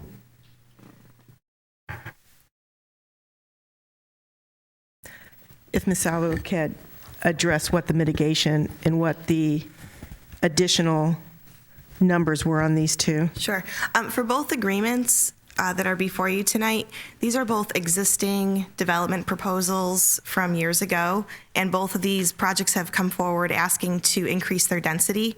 So they actually have existing development rights on their property, and in both cases, they're looking to add about 50 units each. And so the CEA is just assessing those additional units. And what's the mitigation And on the it? mitigation is, sorry. And is this one of those situations where if we don't take the mitigation now, we stand to lose money if we mitigate it later? These agreements are designed to require the applicant to wait until they receive a trigger notice from us that West Orange High School has entered the design phase, and at that point they're required to pay their mitigation. So for both agreements, each would be paying an additional $40,000 on top of their impact fees, and they would have to wait for the high school. So they couldn't build those additional units until there was... Until West Orange has entered design. I'm sorry, the You West mean Orange West Orange Relief. Relief. Yes. Okay, so what we're just approving is that mitigation on those 50 extra units for each one, correct? That's what this is? That's correct. Okay, so if we decline it, we're not... Well, if we decline it, what do we lose? We lose the 40,000, or they have to come back? I think we would lose 80,000 total, because it's each agreement's 40,000, and it would be 100 less units that we would have to account for in our planning. Okay, I guess what I'm saying is I know we've had situations before where they say if we don't take the mitigation fee now, it comes under some other kind of concurrency or whatever, and then the amount per unit would be less. Is that a similar situation with these? Well, if we don't approve the CEA tonight, they won't be allowed to move forward with these units. So eventually they might come back and reapply, and so we would have to look at the project again. I don't think they could ever get to the concurrency point until they have this approval from the school board. Okay. Okay. Thank you. All right, well, I've queued up next. I'm going to support the motion if and when a motion is made on this, because I think that, Ms. Salvo, you just sort of, for me, answered the main question, which is they can't move forward until such time as a West Orange Relief School is approved, if I understand correctly. And does that throw it back, Ms. Fernandez, I'm looking at you too, does that throw it back then to the county commission? Can they do an end run around us and go to the county commission if we deny it? If we deny them, this is something that it still goes before the county commission for approval or denial. The county commission can then turn them down based on the school issue, solely based on the school issue, provided they meet all the other criteria, solely based on the school issue. So what they can tell them is, until there is capacity, we can't consider your application. Okay. Can the county commission tell them, we will approve you, notwithstanding the school board's denial? Is that an option for the county commission? They could, but that would be a direct violation of the ILA and their own ordinance. Okay. Mr. Chairman, that was exactly the scenario we had with the other municipality, which again forced us to file some documents in a court and eventually compel them to abide by the interlocal agreement. So I don't know that the county will challenge us because we do have a good working relationship with their staff, but a municipality may or may not take that risk. And if I could just add one more thing, I hate to take up your time, but in response to Ms. Flynn's question about the $80,000, if the relief site is eventually placed and then they come back and file a new application, I would assume the fee would be zero. Is that correct? It depends when they come back and what year the high school is in our CIP. If it's within the first 3 years of our CIP, then yes, we would not be able to assess them any mitigation. Okay. Well, and I'll go on to the next speaker, but I think my concern is more the message we're sending by approving additional homes in this development when we don't have a Relief High School site, or at this point in time, an option on the table. I truly regret the fallout from this decision on, you could argue, a blameless developer, but at the same time, I think there's going to be more of this if this board does vote this way tonight to deny this one, and that may not in the long run be a bad thing towards resolving this issue. Ms. Gould. I guess what I don't understand is, you said this already has a built-in trigger that they cannot build until we go into design. So they have already placed the reservation on the building until we have a resolution. So why would we deny them when they've already built that into the agreement and we could still collect the money? That's where I'm lost. I think I need clarification if that's exactly what you said. So please repeat what the terms of the agreement are, please, Ms. Salvo. The basic terms of the agreement are they would not be allowed to pull building permits on the units in their proposal until the West Orange Relief School enters design. And at that point, they would be required to pay their mitigation.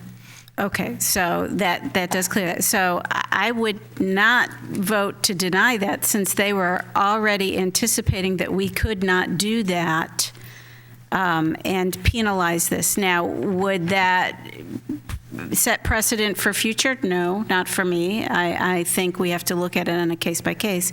But this happens to be coming up tonight when we're doing this. We're talking about, I think, a net of 10 students right now, total between the two. I don't feel like this developer should be the sacrificial lamb when they have put the trigger into the agreement.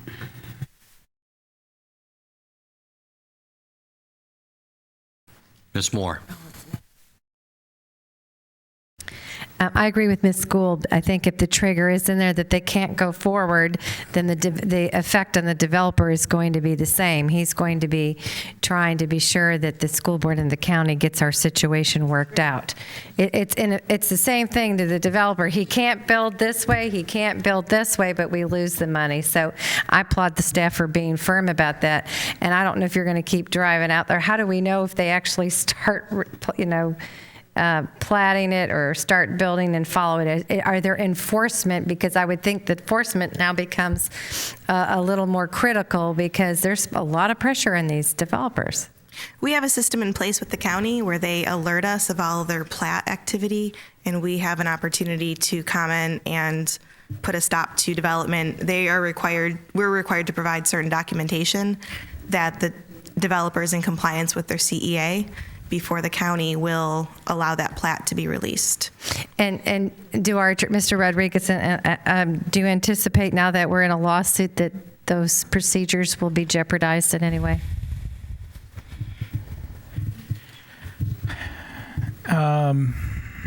Honestly, no, but. Okay, then I'm going to vote against the motion. Thank you. All right. All right. Okay. Ms. Cadle. Well, we worry so much about messaging, and we've heard over and over again that people are confused about this. It doesn't matter if it's 5 students, the fact that we say, oh, okay, because people aren't going to get into the weeds and know that you can't pull any triggers. So I know this is divisive, and it very well could be that I lose, but I move that we deny the approval of the school mitigation agreement for capacity enhancement agreement OC 13022 Magnolia SSP 1. All right. Is there a second to that motion? I'll second the motion. All right. It's been moved and seconded that we deny CEA OC-13-022. Is there any further debate on that? All right. Seeing none, all those in favor of the motion. Everybody understand what they're voting for? Okay. All those in favor of the motion say aye. Aye. All opposed, nay. Nay. Show that failing by a 6-2 vote. All right.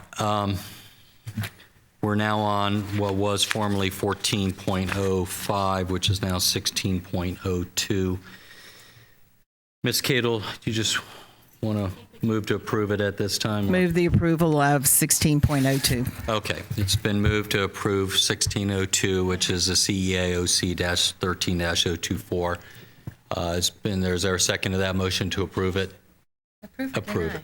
Approve it. Approve it. No, just because I moved it, I can vote no. Okay.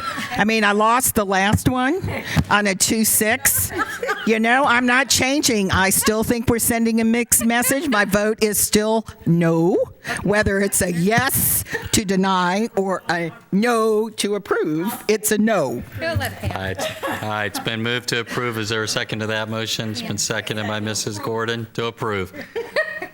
All right. Everybody understand what you're voting for? You're voting to approve it? All right. Any debate on that? Seeing none, all those in favor of the motion to approve 1602 OC 13-024 say aye. Aye. Opposed, nay? No. Nay. Show Nay. that passing by a 6-2 vote. Whatever. No, nay. Deborah. Crazy up here. Yes. Oh, God. I know the new attorney. We're all slap happy. You know, Mr. Rodriguez, I hate to complicate things, but I probably don't need to do this, but tell me if I don't. On the previous one, the motion to deny was voted down. Do we now need a motion to approve it? Follow me? I think we do. Yes, you do. Okay, we do. I'm sorry. All right, let's go I'm back. not Mr. Rodriguez. Because what we voted on I was... thought you voted on both of them together. So No, we didn't. So you need to go back. No, we didn't. All right, can I have let's go back to 16.01. Can I now have a motion to approve OC 13-022? Move to approve. It's been moved by Ms. Flynn, seconded by Mrs. Gordon. Okay, second. Everybody understand that? I'm sorry to put us through the pain again, Ms. Cadle, but we're now on a motion to approve. All those in favor of the motion to approve OC 13-022 say aye. Aye. Opposed, nay. Nay. Show that passing by 6-2 vote. All right. I've handed out the work session schedule. Y'all, I'm not going to belabor it. You see what's coming up. Let me just say one thing. Let me make sure I don't have anything else on my agenda before I go upstairs. And I'll go to committee reports next. I want to ask for y'all's patience on something. We've had a lot of Tuesday and Thursday conflicts this fall with various conferences that were very important and things. So I'm just asking you to cut me a little bit of slack. We're going to have some very long work sessions coming up. I know you don't like to do more than 2 items on work sessions because of timing issues, that we have to address issues. We have some that have 4 or 5 issues. So buckle in. We're going to have some work sessions that are going to go, I'm sure of it, till 7:30. I'll provide dinner, make sure you're comfortable, but there's no way around it. We have to address these issues, okay? So do we have any committee reports? No. Okay. We do have an executive session, so anything else for the good of the order before I adjourn this Yes, meeting? Mr. Chairman, Mrs. Gordon? there is one workshop that I will not be able to attend, and that is on the 21st. I will be at the State Librarians Convention. But if I can I can do a drop by here. Okay, but I'll try to see if you're going to go long. I'm going to text you. I'll text Deborah or the superintendent or someone, and then find out where you are. Okay, because they are important to me. The maintenance one and I think the parent academy. All right. Okay. Thank you for the heads up, Mrs. Gordon. And then if you want me to try to arrange a schedule on any of them that take up the thing that's important to you last, I do believe that staff has already taken care of that for me. Okay. I think they are setting that up already through the superintendent's office. Okay. Thank you. Mrs. Robinson.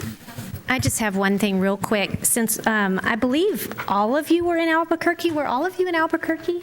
I'm sorry. Kat, did you go to Albuquerque? Oh, okay. So not everyone went? A couple of years ago. Okay. Well, while a lot of people were in Albuquerque, I was the lone board member that went to the Chef's Move to School event at Brookshire Elementary, and I just want to congratulate the Food Nutrition Services Department. It was so fabulous. I got to sit with the cutest little elementary kids and try 3 or 4 different types of foods that they've worked with the chefs to put out there. And they were the food was awesome. The kids, I convinced the little boy across from me to put the coleslaw on top of his burger. And when he finished it, and he said, "That was really good." I said, "Do you know what you ate?" And he just kind of looked at me, and I said, "That was cabbage." He said, "Oh," I mean, you'd have thought he was going to get sick right there. But he ate it. He liked it. We had a really great time. So I just want to say congratulations, as always, to Laura Gilbert and her crew. Well, we have a rock star here again. Oh, Barbara. We do. Yes. She was recognized at UCF for, what were you? And the data thing. She won the Something data. big. She's recognized for being a bag lady of data. No, I say that facetiously. She was recognized as a data superintendent. Oh, was it a different one? Yeah, she Oh, was okay. at the black and gold and got I probably ought to do it on the microphone. I don't know what the title is, but they recognize alumni, and she was recognized as the outstanding graduate of the College of Education or something like that. She says that she did not bring the award in, that it weighs a ton, and it has a gold UCF knight on the top of it. Well, thank you for making us so proud of you again. Not that data superintendent of the year doesn't matter, but that one's very impressive, the UCF one. So congratulations, Superintendent Jenkins.